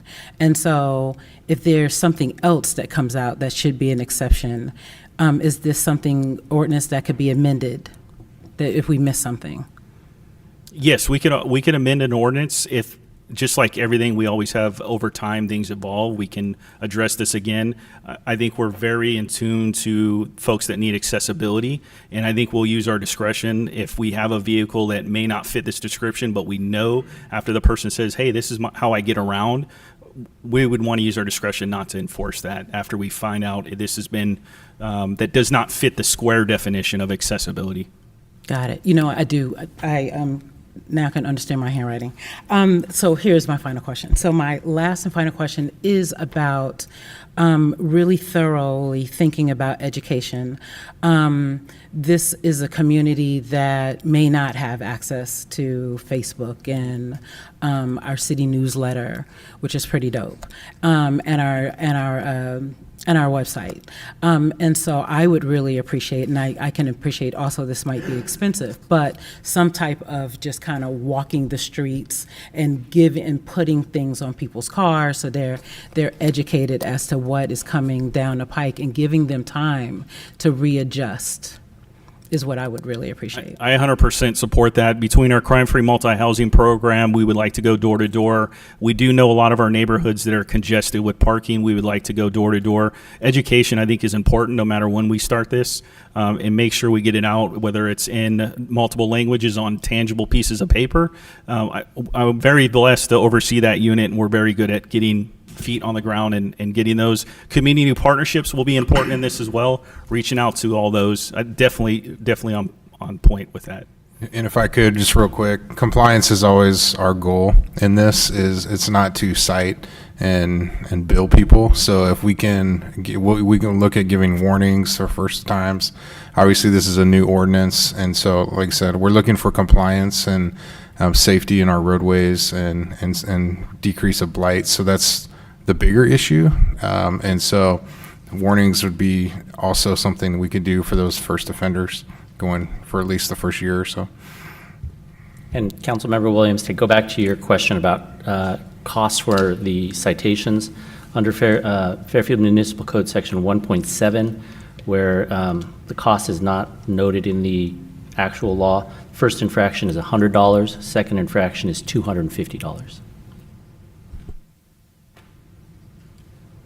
Thank you, Councilwoman. Anybody else with questions? Councilwoman Pandora. Thank you for the presentation. I know in my district this is going to be useful for the neighbors out there. But I did have one quick, maybe just clarification, or if you can just share with the community. We're looking at RVs. A lot of times these are people's homes. And so I think we've had this discussion like in the past, but can you explain when you find out that it is someone's home, like what is the process going forward with regards to just citing them and, asking to move? Or do we, I know we have the HIT team, but if you could just explain what that would look like when we do find out that it is actually someone's home that just keeps getting moved around. So as far as the mobile piece, we would have our homeless intervention team engage with that and provide resources. If it is on property, we already have a city ordinance that you cannot live in your RV currently. So we do respond to a lot of calls, people living in their RV outside their home on their front lawn. So that's something that we heavily enforce as well. But we want compliance, so we give them time. We've come across families that, for whatever reason, they're down on luck, so we work with them and give them a plan. Here's a timeline, because at the end of the day, we're not trying to cite them. So if we do come across, it's what we take pride in our police department is problem solving. So finding out, do we need to get a social worker? Do we need to have the appropriate resources? Because at the end of the day, we want to address the issue and not so much the thing. It is the people inside those vehicles. So we have things in place, resources to connect with those folks. Even if they are on private property, we want to connect them with the right resources. Mm-hmm. Anybody else? Councilman Vaccaro, did you have anything? Madam Vice Mayor? No, ma'am. All right, then, I'm going to go ahead and entertain a motion then. So moved by Councilman Thompson, seconded by... Yes. Sorry, Madam Mayor, can we get clarification? Because staff had recommended the current ordinance in front of you asks for a vehicle height of 7.5 feet, and staff recommended an amendment to 8 feet. So... Is that part of your motion then? So I'll make the motion that we approve this with increasing it from 7.5 to 8 feet. Okay, and just to clarify, because this is an ordinance, the motion would be to waive first reading and introduce ordinance 2023-07 of the City Council of the City of Fairfield to amend Chapter 11, Section 7.2, amending 11.7.2 small a, 6 big A, from 7.5 feet to 8 feet. Is that your motion, Councilmember? And that is my motion. And that is to approve the first reading and introduction of the ordinance 2023-07, correct, Councilman? All right, we've got a motion and a second. All in favor? Aye. All right, it is approved. I'm sorry, I didn't see who made the second. Councilman thank- Carr. Just if I could, Mayor, for your reassurance, we do deal with the contracts for towing at the police department, so we can work with Jim and others and the city to look into other alternatives and options too. Thank you, Chief. All right, I guess now we're going to item 13, is that correct? We jumped around a little bit here. Yes. Resolution 2023-46 of the City Council of the City of Fairfield adopting the City of Fairfield's 2023 state and federal legislative platform. And our presenter is Anna Giles, Assistant to the City Manager. Thank you, and good evening, Mayor and council members. Tonight, I present to you the 2023 legislative platform for your adoption. The legislative platform is an annual document that your council adopts, creating the basis for our advocacy efforts, alerting our legislative partners of the greatest needs of our residents and where we need additional help. The platform that's before you is written broadly enough so it establishes the guiding principles, priorities, and policy statements for the city, allowing city staff to act quickly when there is a bill presented for consideration that we'd like to act on. When the recommended position is consistent with city policy as adopted within this platform, the city manager's office prepares a position letter for the mayor's review, and then she signs the letter for us, and we're able to send it to our representatives in Sacramento. The platform before you has been reviewed by each of the departments and reflects the current city needs and position statements to strengthen the city operations. We respond to a number of bills and issues throughout the year. Last year, we sent 12 different position letters. And while we respond to a number of items, we do have 3 priority areas that we focus on, including affordable housing and homeless resources, infrastructure funding, and maintaining local control. Last year, as part of our legislative efforts, we were also able to secure funding. We had sent in a request to Assemblymember Wilson, and she was able to successfully secure us $2.7 million that we brought back here to Fairfield. And then in addition to state funding, through our legislative efforts, the city received $4 million from Congressman Garamendi. So to support our legislative efforts in Sacramento, because there's quite a few bills that come through, we do have a contract with Gonzalez and Sons, who has joined us tonight, Jason Gonzalez. I'm going to invite him up, and he can discuss current trends in Sacramento and what we can expect in the upcoming legislative session. After he presents, we're happy to answer any questions, and then you can adopt your platform. Thank you, Anna, and good evening, Madam Mayor and members of the council. As Anna mentioned, my name is Jason Gonzalez. Before I get started, I'd like to congratulate the new mayor and the new council members on your election. My involvement in politics dates back to my grandfather serving at the local level, so we have a tremendous amount of respect and appreciation for what you do. Some of which I gained by listening to the dialogue tonight. But thank you again for the opportunity. Our firm has had the privilege and pleasure of representing your city dating back to 1999. So I guess I'm dating myself, but it's been a wonderful relationship, and it's a tremendous, again, privilege and responsibility that we enjoy in Sacramento. I'll very briefly recap the 2022 legislative session and what we expect to be on the horizon, which will be a continuation of a lot of what we saw last year. During the 2022 session, these numbers can kind of become dizzying. There was 2,353 bills introduced between the two houses. 1,166 of those bills passed out of the legislature to the governor. And Governor Newsom signed 997, all very much needed new laws, I'm sure, and vetoed 169. For the upcoming session, February 17th was the deadline to introduce legislation. The legislature did not disappoint. They increased to 2,632 bills introduced between December and February 17th. About 40% of those bills are spot bills, meaning they're intent bills, but they don't have kind of the crux and the statutory language amended into them thus far. They're placeholders. So it's early in the process for recommendations. About 800 plus or minus of those bills still need the contents added to them. But I should mention they are not eligible to be heard for 30 days until after they're introduced. So next week, most of the bills are becoming eligible for their first policy committee hearings, at which time they will put the substance into the legislation. They cannot be heard and moved forward as spot bills. So that's enough of the process. What we will continue to see is an increased focus on housing, homelessness, local control, or what we now call land use authority, because it's really what I think should be jealously guarded land use authority, and public safety. And public safety from catalytic converters last year, this year, it's running the gamut on the bills that we've seen. And just to give two examples, we've seen legislation to preclude officers from stopping vehicles with minor violations. So if you have tinted windows or broken taillight or expired tags, the proposal would say you can mail a warning or a citation, but you can't stop that individual. On the flip side of that, we've seen bills introduced that probably have a much more difficult chance of passage, looking to suspend 4757 and AB 109. So the legislature, there's obviously a broad range there. We've seen a piece of legislation to curtail the use of police dogs in law enforcement. So the issues are far-ranging, and things will narrow down as the policy committee process continues. Very briefly, the state general fund, and when it comes to securing grants or members' earmarks, which your two legislators have been obviously very supportive of the city, the state's fortunes and the trend of budget surpluses, the pendulum has swung.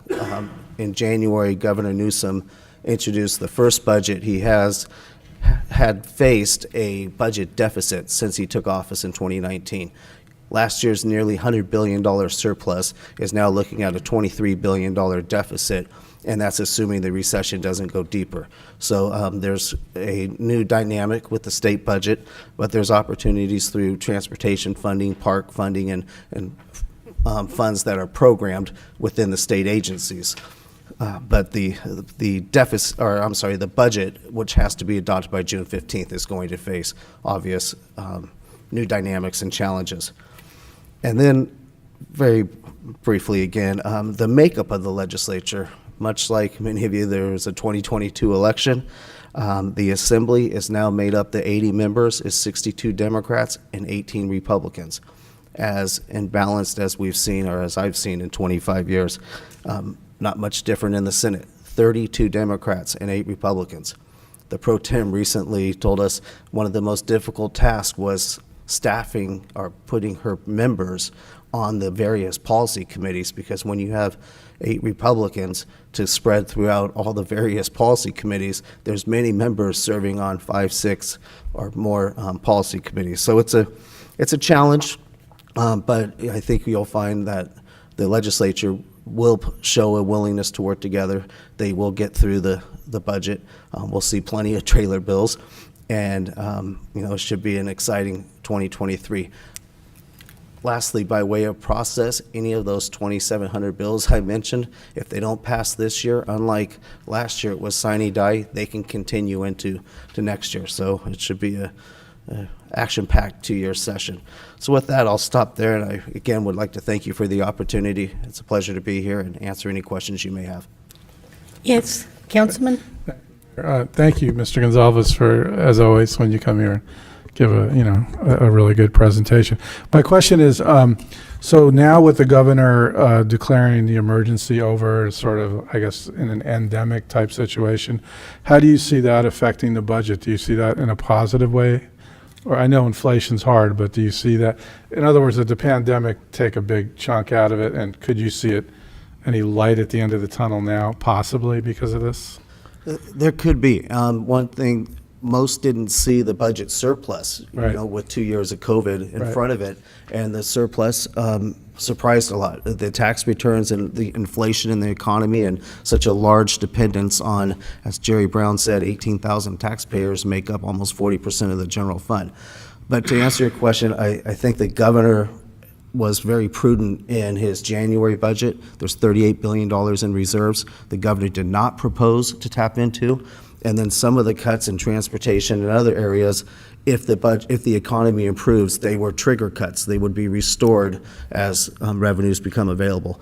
So it's hard to have a crystal ball, especially in Sacramento. It seems to never work out, but there's some optimism that things will improve, and the $38 billion in reserves is a good cushion that we hadn't had in prior budget deficits. Any Thank other you. questions? Yes, Councilwoman Williams. Thank you. I'm really excited that you're here. Recently ran into Senator Bill Dodd, also spoke to Assemblymember Lori Wilson's office, and just came back from DC and spoke to Congressman John Garamendi's team. So I want to make sure I understand. When on the federal side, no, there's two ways to tap into dollars for the city of Fairfield. Is that through grants and earmarks, and when there is a surplus in the California budget?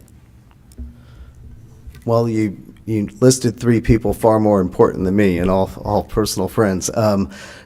We don't lobby at the federal level. We lobby and represent your city at the state level. We're oftentimes asked why we don't lobby the federal government, and our standard line is we don't lobby foreign governments. The process is very, very different than what we see in Sacramento. My understanding from working with colleagues that do federal advocacy is they are still moving forward under the new leadership in Congress in particular with members' request and federal grant request. And they're assuming that process will continue, but there has been some changes with the new speaker and so forth. Beyond that, I don't know more of that process. Got it. Let me ask you this. I can speak a little bit towards the federal process as well. So Mr. Gasaway is not here today. He is in DC at a conference, and similar to some of our council members when they were in DC, he is also going to be advocating for some of the needs that Fairfield has with Garamendi's office while he's there. And what they have in Garamendi's office is called a community projects process, and so that's the term for earmarks, where we're able to put in requests, and that process has opened, and the city of Fairfield does intend to submit requests for that for them. It's a very tight turnaround. I believe the deadline is March 17th for us to identify project requests, and funds can range, or the requests can range from $100,000 to $10 million. And so city staff is working right now to identify projects that align with Congressman Garamendi's interests and our community needs, so that way we can make the best case for our community in that request. That's really great to hear. And that's kind of what I wanted to make sure that we were, from what, after talking to John Garamendi's office, it seemed clear that that money comes from the federal government to the state, and then we need to tap into it from the state. And so the fact that these conversations are happening and these community projects are being identified makes me really happy. So does that mean that you all, you did such a thorough agenda packet for this item that tied federal and state priorities? Do you also have a community projects list that's just as expansive and ties our city of Fairfield needs to those dollars that are coming in. So part of our process in identifying community projects when we make these requests, we work very closely with our Public Works and Parks Department through their CIP, the Capital Improvement Project budget process. These projects are long range, they take a lot of different funding sources, and so we work closely with them to identify what projects are most imminent, so that way we can provide shovel-ready projects, which projects are fully funded and we could possibly reallocate some funds. So that's an example from Assemblymember Wilson providing us park funds. It was a fully funded project we had in Allenwood, and by her providing us funds, we're able to take the previously budgeted funds and then reallocate them to future park needs that we had. So it's definitely a partnership within the city departments to identify the most feasible projects for us to present, and that changes each year. Final question. So, and I'm going to say it as much as I can. Infrastructure and traffic congestion in District 1 is a problem. And are there any type of dollars that can help with congestion type of issues in City of Fairfield? I'm not familiar with all of the funding opportunities for transportation and infrastructure. I know our Public Works Department often keeps an eye on that. I know with the IIJ, the infrastructure bill, that money does get passed down through the states, and we're very fortunate with Gonzalez. Part of the work that they do is they also send us grant opportunities to alert us to that funding. So we can follow up with you on the type of infrastructure grants we might be pursuing this year in Public Works. Thank you. Really impressed with your answers. Thank you. Thank you. I will also add, Councilwoman, that on our Solano Transportation Authority, that we are putting in for money for some things out there that will help with congestion. I can get you more specifics on it later. I'll bring that to you. We'll get some more details this week, and also to help over with Vanden out there where we've had the accidents and so on. Me and the mayor of Vacaville came in like, well, busting through, let's just say that, saying, no, we're going to try something different here to help with this, because it's imminent. So same thing with your area. So I'll talk to you more about that offline if you don't mind. Okay, thank you. And any other questions for Gonsalves? Yes, Councilwoman Panduro. Thank you. I know this past year there was a big, homelessness has always been a big issue, and I know a lot of the cities weren't very happy with the government cutting some of the funding to the cities because, we weren't using them correctly. And I know that I was reading about AB 79, Rivas. He was trying to promote a different way to create a tangible way to connect, to have a tangible way to have the results kind of earmarked, or so for us to show the results. And so I'm just wondering if you anticipate any other bills that are going to be around homelessness to kind of counter what the governor did last year. Absolutely. We have started breaking out our weekly report in public safety, homelessness, and housing reports, in addition to all the other local government bills, because there are so many bills, a large volume of bills on homelessness and housing in particular, as well as public safety, and also Surplus Land Act. So we're trying to provide 4 reports. The short answer is that we're going to see several pieces of legislation on that. As you also know, the Big 13, they call it, the Big 13 cities. A lot of the governor's frustration was directed towards the larger cities. We've reached out to the administration looking to get some of the small and medium-sized cities to the table and offering to be a partner in that process, because the governor did ultimately restore the funding, but I think all levels of funding that go to any municipality will have some level of check back, if you will. And I have a quick question before you go. First of all, thank you for coming and for all of the work that you do and have done for us for so long. I had a question about AB 747, that's the police dogs. And do you think that thing has legs? The dogs or the bill? I'm kidding. The dogs usually have 4. The canines that we have 4. But I'd just like to know, does that look like it's going to go somewhere? Because if it is, we're probably going to push a little harder, but yeah.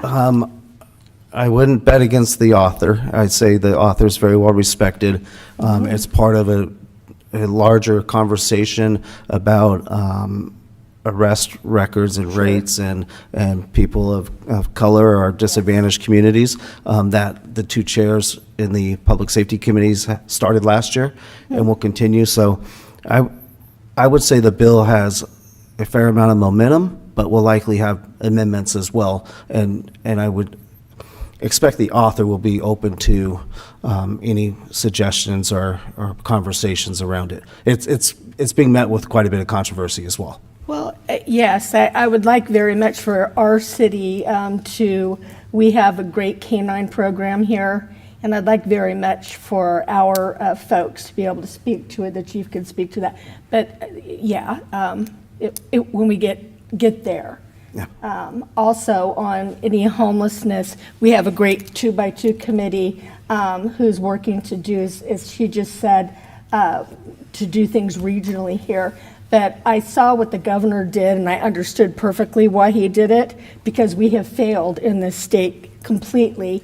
Locally, with homelessness, locally we are doing better here. And I think it would be good if we, instead of the large cities who always get all of the, oh, you get to go first and try it out, how about letting Fairfield go? Because we will show you how it's done. Yeah. And I think that would be well received. I know it would be well received by your assembly member and senator. And you're absolutely right. The small and medium-sized cities are much more nimble on a lot of these issues. Absolutely. Thank you. One other thing, Madam Mayor, the retired persons of uniform for federal employees. Yes. I just should have noted earlier, there's 38 co-authors on that bill. Oh, good. So nearly a third of the legislature has co-authored that bill. So when handicapping, that's got quite a bit of momentum. We'll take it and bet on it. Thank you again. Thank you. Any more questions? If not, then we'll go ahead and ask if there's anybody who wants to speak on this publicly. I don't have any speaker cards or hands raised online. All righty then. Then we'll go ahead and I'll entertain a motion to approve this motion. So moved. Second. And a second. All in favor? Aye. Aye. Anybody opposed? No, it's unanimous. It was Councilwoman Panduro and the second from Councilman Vaccaro. And now we're going to, is it 15? Now we're going to item 15, please. Yes, item 15, public hearing and resolution 2023-47 of the City Council of the City of Fairfield adopt city-sponsored special events for the 2023 calendar year and first reading and introduction of Ordinance 2023-06 of the City Council of the City of Fairfield, amending Chapter 12A of the Fairfield Municipal Code, also known as the Special Events Ordinance, to clarify the application process and requirements, correct typographical errors, and make minor organizational revisions for special events permits. And our presenter is Yi Lin Wong, our junior planner. Good evening, City Council. My name is Yi Lin, junior planner. Excuse me, I'm sorry. We're going to just take a 5-minute break here. We need to take a 5-minute break, so if you could stand by. Thank you.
Here he comes. All right, we're going to be going back with agenda item number 15. I don't need to reread it, do I? No, you don't. Okay, Thank thanks. you. Thank you, Madam Clerk. Thanks. Thank you. Good evening, City Council. My name is Elin Wong, Junior Planner. I'll be presenting a resolution to revise the previously approved list of city-sponsored events and list of proposed sponsored events for the 2023 calendar year and provide first reading for Ordinance 2023-06 Special Event Ordinance Amendment. So just a brief overview of Chapter 12A, which is our special events ordinance in our municipal code. It was adopted by City Council on January 21st, 2014, and it provides a comprehensive scheme to regulate special events in the city of Fairfield. It also provides application requirements and procedures for any applicant who wants to come to the city with a special event. So I'll go over the resolution first and a brief overview of what it covers. In the special events ordinance, section 12A.4 writes, by resolution adopted no later than 60 days prior to the event, the city council may designate additional city-sponsored events. Events that are city-sponsored are exempt from the special event permit fee. However, that does not exclude the event from any other legal or regulatory requirements, for example, building permits, fire safety permits, encroachment permits, etc. City staff has put together a comprehensive list of all the events proposed to be city-sponsored for the 2023 calendar year, which is in Exhibit A on this slide. This is a list of those events for 2023. It includes larger signature events run by our Parks and Recreation Department, which are staple city events such as Tomato and Vine, Veterans Day, 4th of July, and other community events hosted by outside agencies like Logic Toys for Tots. But all of these lists are still proposed to be city-sponsored. Next, I'll go into the ordinance amendments themselves. The amendments clarify application procedures, application requirements, and definitions of terms to reflect the intent of the chapter. These amendments include minor edits to fix grammar, text flow, and language for better readability, clarification of terms used in the chapter, revisions to increase the review period for special event permits, additional permit application requirements, regulations for events proposed in the city's downtown and downtown core district, revisions to the process for events seeking city sponsorship, and revisions to insurance language requirements. I'll go over a couple of the more, the larger amendments. So the first is time changes and clarifications. Part of the amendments proposed to increase the review period time for special event permits by 30 days. So new deadlines to submit are 60 days before the event date for minor events and 90 days for major events. This does not include block parties, which will remain the 30-day review time period as it is currently written. This will allow sufficient time for city staff to review applications, issue permits, and give applicants sufficient time to obtain any additional required permits and address conditions as written in the permit approval letter. One of the other amendments is permit application requirements. I've highlighted 3 of the major ones, which is that encroachment permits are no longer required as part of the special event permit process because that is covered by the insurance and indemnification as well as traffic plans when necessary. Block party proposals will be required to provide documentation that at least 2/3 of the residents along the affected block accept the event date, time, and location of the proposed event. Previously, it was 50% of residents. And the third is events proposed in the city's downtown and downtown core district shall provide documentation that the city council designated the event as a special event in the calendar year for which the event is proposed. This ties into the resolution that was earlier in this presentation. These ordinance amendments are exempt under CEQA, under section 15061B3, which is a common sense exemption because this ordinance amendment is simply just text amendments and don't have any physical impacts to the environment. And with that, city staff recommends City Council adopt Ordinance 2023-06 and Resolution 2023-47. Thank you. And if you have any questions or want me to clarify or go into more detail on any of the items, feel free to ask. Thank you. Councilman Tonneson. Yeah. I really like the common sense exemptions. Two-thirds residents approval for block parties. What does that look like? So are you literally sending letters to the people on the block, or?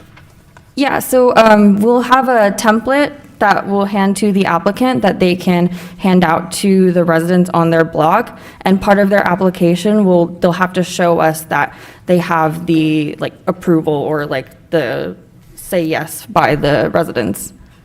And has that always been in place? It wasn't 50% was in place before in the ordinance, and we just increased it to 2/3 So to it's make it not majority. something that if they're throwing a block party, it's not something they haven't seen. Sorry? That's not an old proposal or an old approval proposal.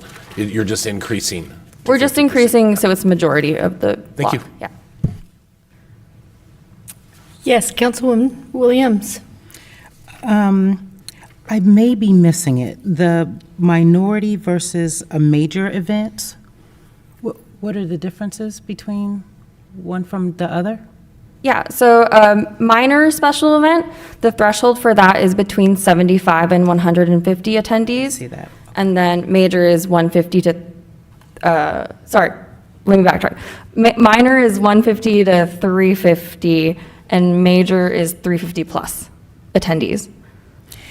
And this process is different from the park and rec process, if someone was going to have an event at a park, right?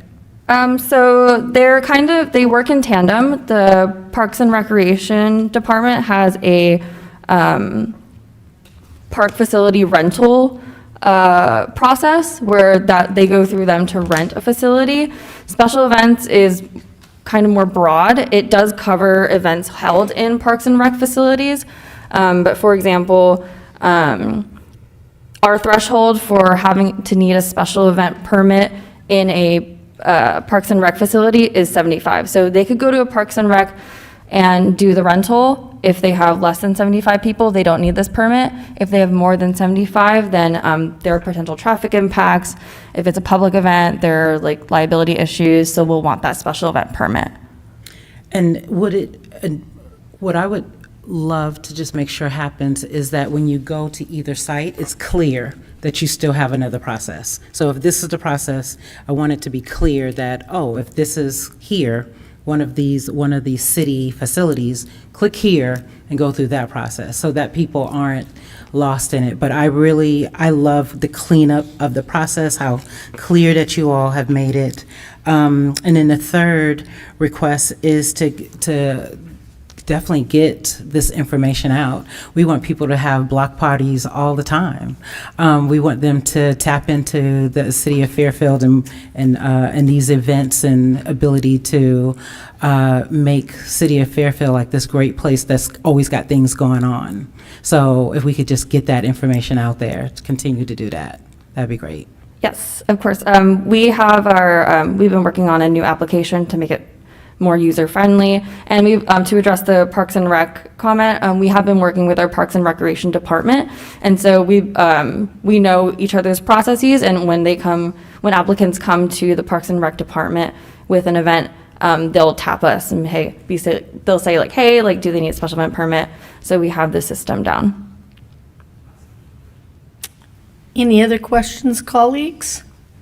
If not, I'm going to go ahead and open the public hearing. Madam Clerk, do we have any public speakers on this item? No, I do not. Anybody in the audience want to speak? No? I'm going to go ahead and close the public hearing.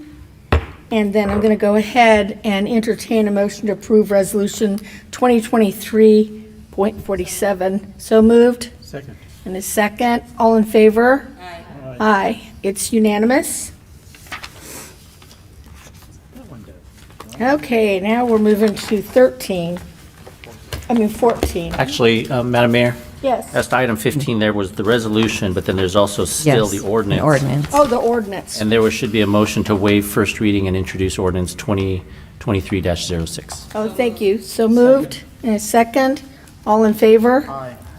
Aye. Sorry, I didn't hear who made a first. I did. Yeah. Oh, okay. Thank you.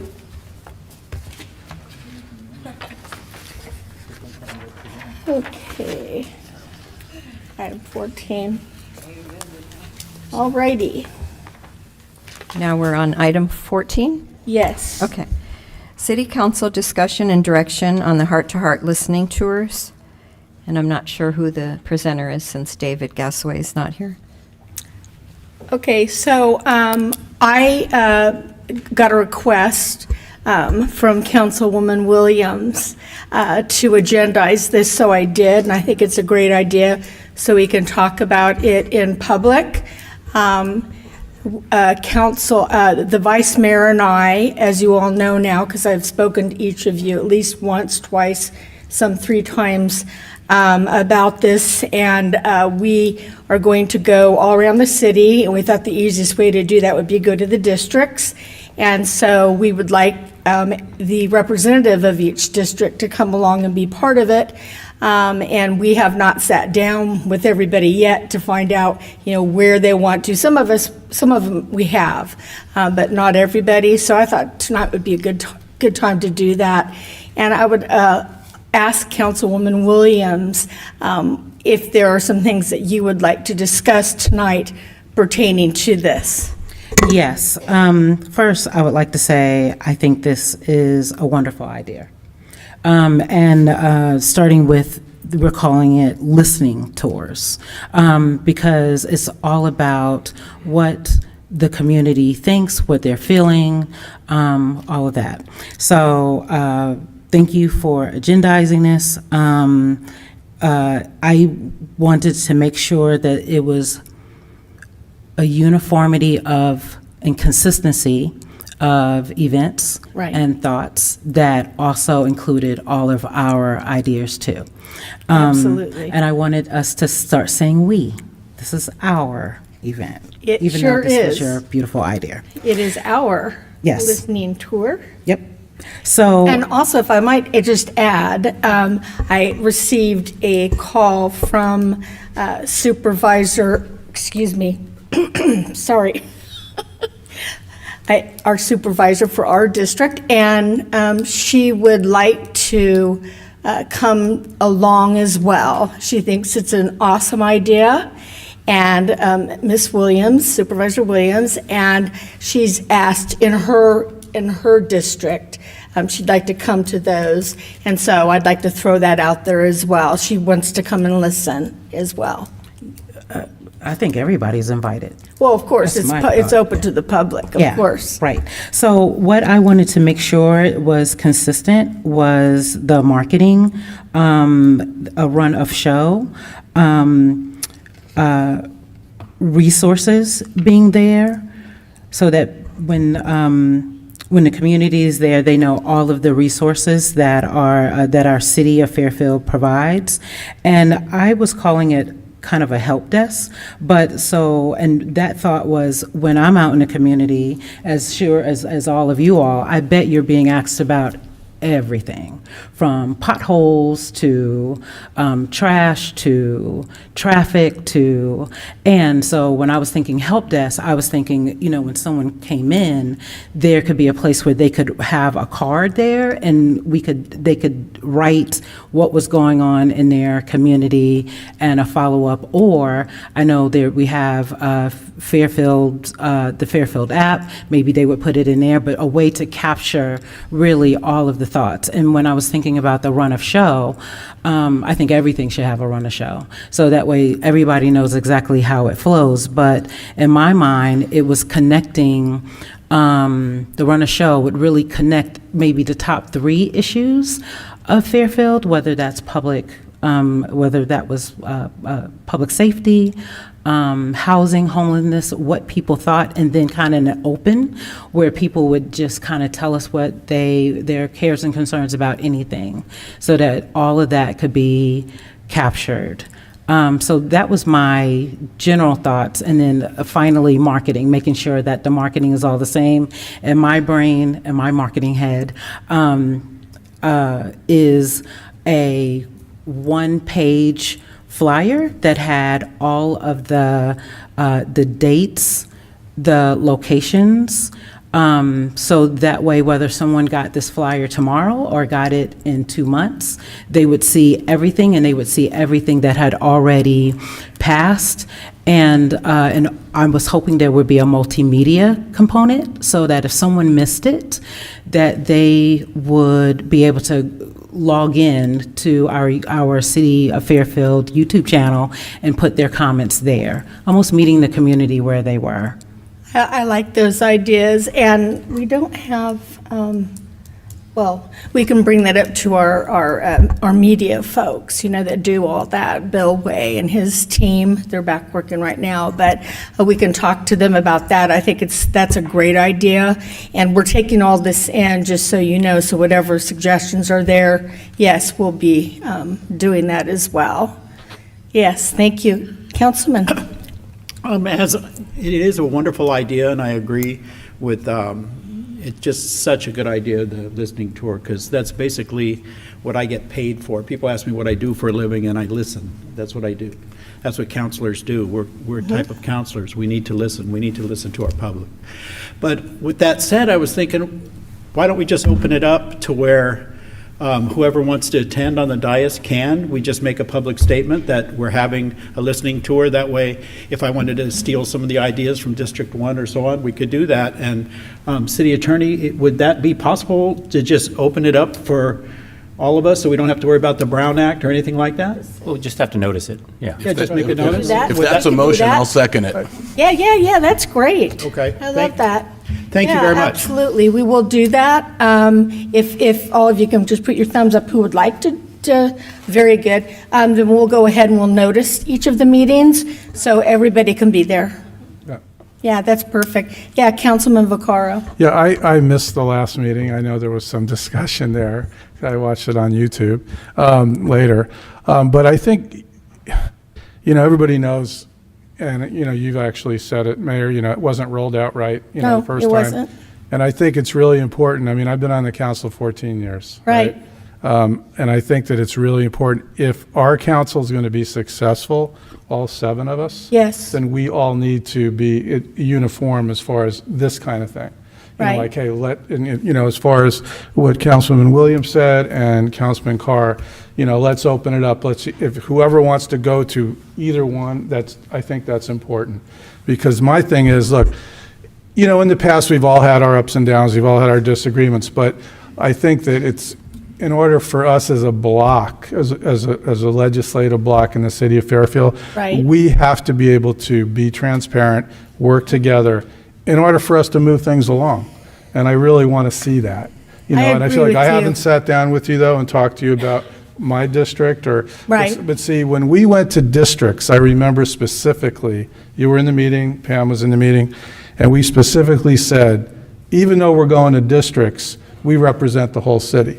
That's correct. And I think that's why what Councilwoman Williams and Councilman Carr just said was so important. Yes. Because we do represent the entire city, just like Chief Marshall represents the whole city, Like he wouldn't say, I can't go into District 4 because I don't, never mind, I was saying. No, but I think it's really, really critical, all kidding aside, that we do, work together on this. Because, I know there was mistakes in the past with this. And There was one, yeah. And I'm not, I don't want to bring that up again. I'm just saying, but mistakes can be corrected, and I think this is maybe a way to move forward. Yeah, I really do. appreciate, I I really really feel that way. appreciate that. Yeah. I think, I'll just tell you what my thinking was about it, was not to ever exclude anybody. We never wanted to do that. It was to avoid actually noticing them. But that's easy enough to do, and I'm happy to do that, obviously. I mean, love to see you all there. And yes, we all vote on things citywide. And as you know, Rick, I mean, you, Pam, and I have always, always represented the whole city, and everybody else does here too. So, Difficult, and I'll be honest with you, it's been difficult going to districts because, I bet, yeah. when you do right? Because when you do, exactly, because of this. Because when we represented the whole city, it's like different. there was never oh, I can't go here, or I don't want to go here because I might step on somebody. Says, no, that wasn't ever it. You're You know, if I right. wanted to go down to Crowley Lane, or if I wanted to go to Paradise Valley or somewhere else, and I still do, I don't care. Of You know, course, and well, out you of should courtesy, be. but out of courtesy, I will talk to the people who, you know, whose district it is, and that's just courtesy. But I almost think at some point, we almost got to get beyond that too. We got to get to the point where we don't have to do that. We can go to, you know, we can go to, you know, of course, It would you can let the other person know that we're in there, but still, it's kind of, but that's a growing, I think that's how this council has to grow. I Into agree. something like that. I'd love to see that to where, you know, I've seen, for instance, Councilman Tonneson, when he is doing something or going to go somewhere in somebody else's district, he will CC them, and I've copied him on that now. So if as mayor, I'm literally all over. And I don't say I'm going to this meeting over here if it's a publicized meeting. Right. But if I'm coming into a district, I'll say, or I'm coming in to talk to, you know, Joe Smith down here, just thought you ought to know. And I'm trying to be really sensitive about it, but I would like it very much to be the way it used to be, where we all just wandered around wherever we wanted and did our thing. And I think maybe as we get more comfortable, like I've said before, this council here is literally the council to get all of it done. And if this can be done, it will be done with us, this council here. So I appreciate that, Councilman Vaccaro, very much, and Councilman Carr. Councilwoman Panduro, do you have anything you'd like to add? I mean, I'll just add that I think opening it up as a noticed meeting, I think speaks to the objective of, you know, this being, you know, for us to be able to listen to everybody. Yeah. I mean, I understand that I was voted on by one district, but I do represent the entire city, and I think opening up this way allows for all of us to be able to, you know, go out and listen without fear of breaking the Brown Act. Right. And to hear what other residents have to say in other areas of the city, because obviously we all have similar concerns, but then I think specific parts of towns have very specific issues that are ongoing. And I think it'd be great for us to all be educated on all the issues, you know, that affect our residents. And so I appreciate, you know, that path forward, because I think it does prove it is a positive way going on with these sessions. And yeah, so thank you, and thank you, Kate Patrice, for bringing up all those points, because those are points that I have also, you know, asked about too, myself being an agenda person and a process person. Like, I want to know what are we, you know, what's the objective, what are the goals, how are we going to measure, how are we going to capture? Because if we're going in to listen, how are we capturing what we're hearing, to be able to do something about, you know, to truly listen to what the community wants and needs. So, because the next step, of course, is acting, right? So, yeah, and Councilman Tonneson. Yeah, I just think we keep an eye on the costs. I mean, what if we're doing what Councilmember Williams says, and we're spending whatever the dollar amount is, and 2 people are showing up, then I think we have to rethink it. If we can get this to where more of a community event, you know, where, I mean, realistically, 20 to 50 people show up, then I think but if it's 1, 2, 3 people, I think we need to take another look at it. I would agree with that. Yes, Councilman? One last thing. On these events, it started out with such a good idea, listening tour. We're going to go listen to our people in the community. Let's not overcomplicate it. Right. Let's not get too much, because that will set it down a path that might be more than what we intended it to be. So it's a listening tour. It's open. We'll make a notice. Yep. And I think that would be the best thing for our communities and for my constituents especially. Thank you. Thank you. Madam Vice Mayor. Thank you, Madam Mayor. I just want to thank my colleagues for all of the great ideas from the dais tonight. And, you know, I'm a firm believer that everything happens for a reason. So we just showed that out of, you know, a good idea came some adversity, but we've decided as a body to move forward together and harmonize our efforts. And I think the people in the city deserve that.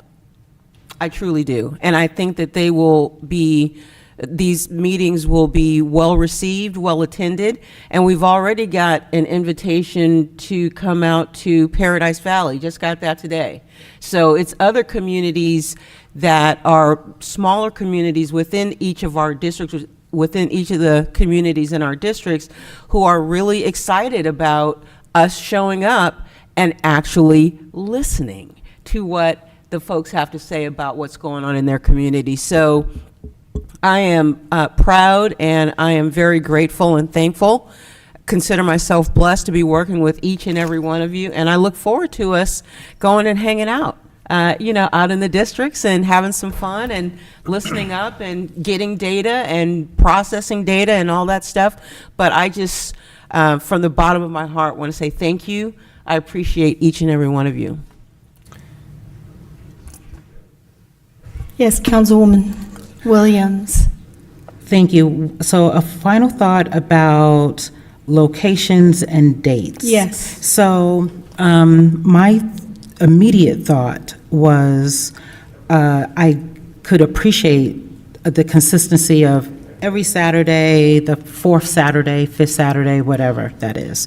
But then my brain said, I've gone to a district event, and what it was Fairfield Forward 2050, the general plan. There was a Cordelia workshop. It was at the Cordelia Library, so it probably included some District 2 folks too.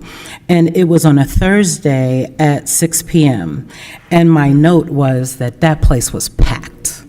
On a Thursday. It was packed. There was no extra chairs, and people were engaging, and I believe because of the accessibility with cars, you could take a bus to the Cordelia Library. It's just kind of in the center of the district, and everybody was there, and talking and engaging and that type of thing. So when I think about a Saturday, will people attend on a Saturday in my district? Maybe or maybe not. Why not use this data that we've already had a districted event? And I bet you there was those type of events everywhere. Also, I'll note that there was a Spanish translation going on at this location too at 6 p.m. Also, I'll notice that there were some young people there and there were seniors there. So it was like intergenerational. Very and I good. thought that was really powerful too. So again, the Saturday, I'm not sold on Saturday for District 1. Okay. A Thursday, and I don't know if this is possible to feed people that are coming from work. I have this thing with, I feel like people should be fed, families. So I don't know if that's something we could do, or we would have to have someone, I know sometimes government doesn't pay for that type of thing. Right. Sandwiches and that type of, but I just feel like we should, people are coming from work, they're grabbing their kid and they're coming for this listening tour. Can we feed them? And that's my final thoughts. Thank you, Councilwoman. So I guess I would ask the others, we want to get to make sure that we have a quorum of people who, do all of you feel like it should be different than a Saturday, or Saturday is good for some, Thursdays for others? What are you all thinking? My thought is do the first one and see what the turnout is. Kind of learn from that. I don't quite know yet. Yeah, I think so. Is the first one still in D5? Yes. Yeah, sample. Whatever Doris thinks, I would say. Sample it. Okay. Also, last thing too, as far as districts, we can work our own district as far as saying, hey, we're having this meeting, talk to our neighbors. I walk my dog all the time. My neighbors all know me. I can easily get the word out. I've spoke to Mayor Moy about where she's having District 3s. I agreed with it. I think it's perfect. So we can also, get the word out ourselves just when we have that date, when it's going to be. Like you said, maybe flyers. I can hand them out as I walk. I think all those kind of things can all be implemented. Thank you. Is there anything else? Can I ask a point of clarification from Yes. staff's perspective? So, has there been wording for how you want to notice this meeting? Like, what is the language that you want to work? Because I hear it's a listening session, so is it just City Council will meet to listen to members of the community, Yes. raise issue, Listening tour. Whatever you think is best. Okay. Well, I want to make sure that I Yep. enact whatever the council wants me to do. So can we get, A consensus. because can I get a consensus, like, can I work through the mayor to get the language for what the listening tour is going to be noticed as? Because I understand, I don't think any action is going to be taken. So if you. all the noticing does is it allows 7 of you to show up, and if you choose to engage or talk to people, it's not a violation of Brown Act. It's really just to be. But if you're going prevented. to write the language to how you're going to notice it, you can run it through all of us, because it's going to be a notice meeting. There's no Brown Act violation, so you can kind of get input from all of us. Well, maybe, because if I run it through all of you and you all Then why agree to don't you something- do it through the mayor, vice mayor, and whoever the district person is? That's why I'm asking now, while we have you all here. Down So with that? Does that work for everybody? Okay, very good. And I just want to say before we close this up for the evening, how much I too appreciate each of you. You all have really unique skills, and I really admire each of you, and I think that our citizens have done a really good job putting this group together. And I've been excited from day one with you all. I've been nervous, I've been scared, and most of you, and all of you at one time or another, has been very supportive. And I appreciate that, and I appreciate all of you. And I look forward to us going on our listening tour. Thank you very much. Thank you very much, Councilman Williams, for putting this on the agenda. Thank you. And we're going to go ahead and close the meeting.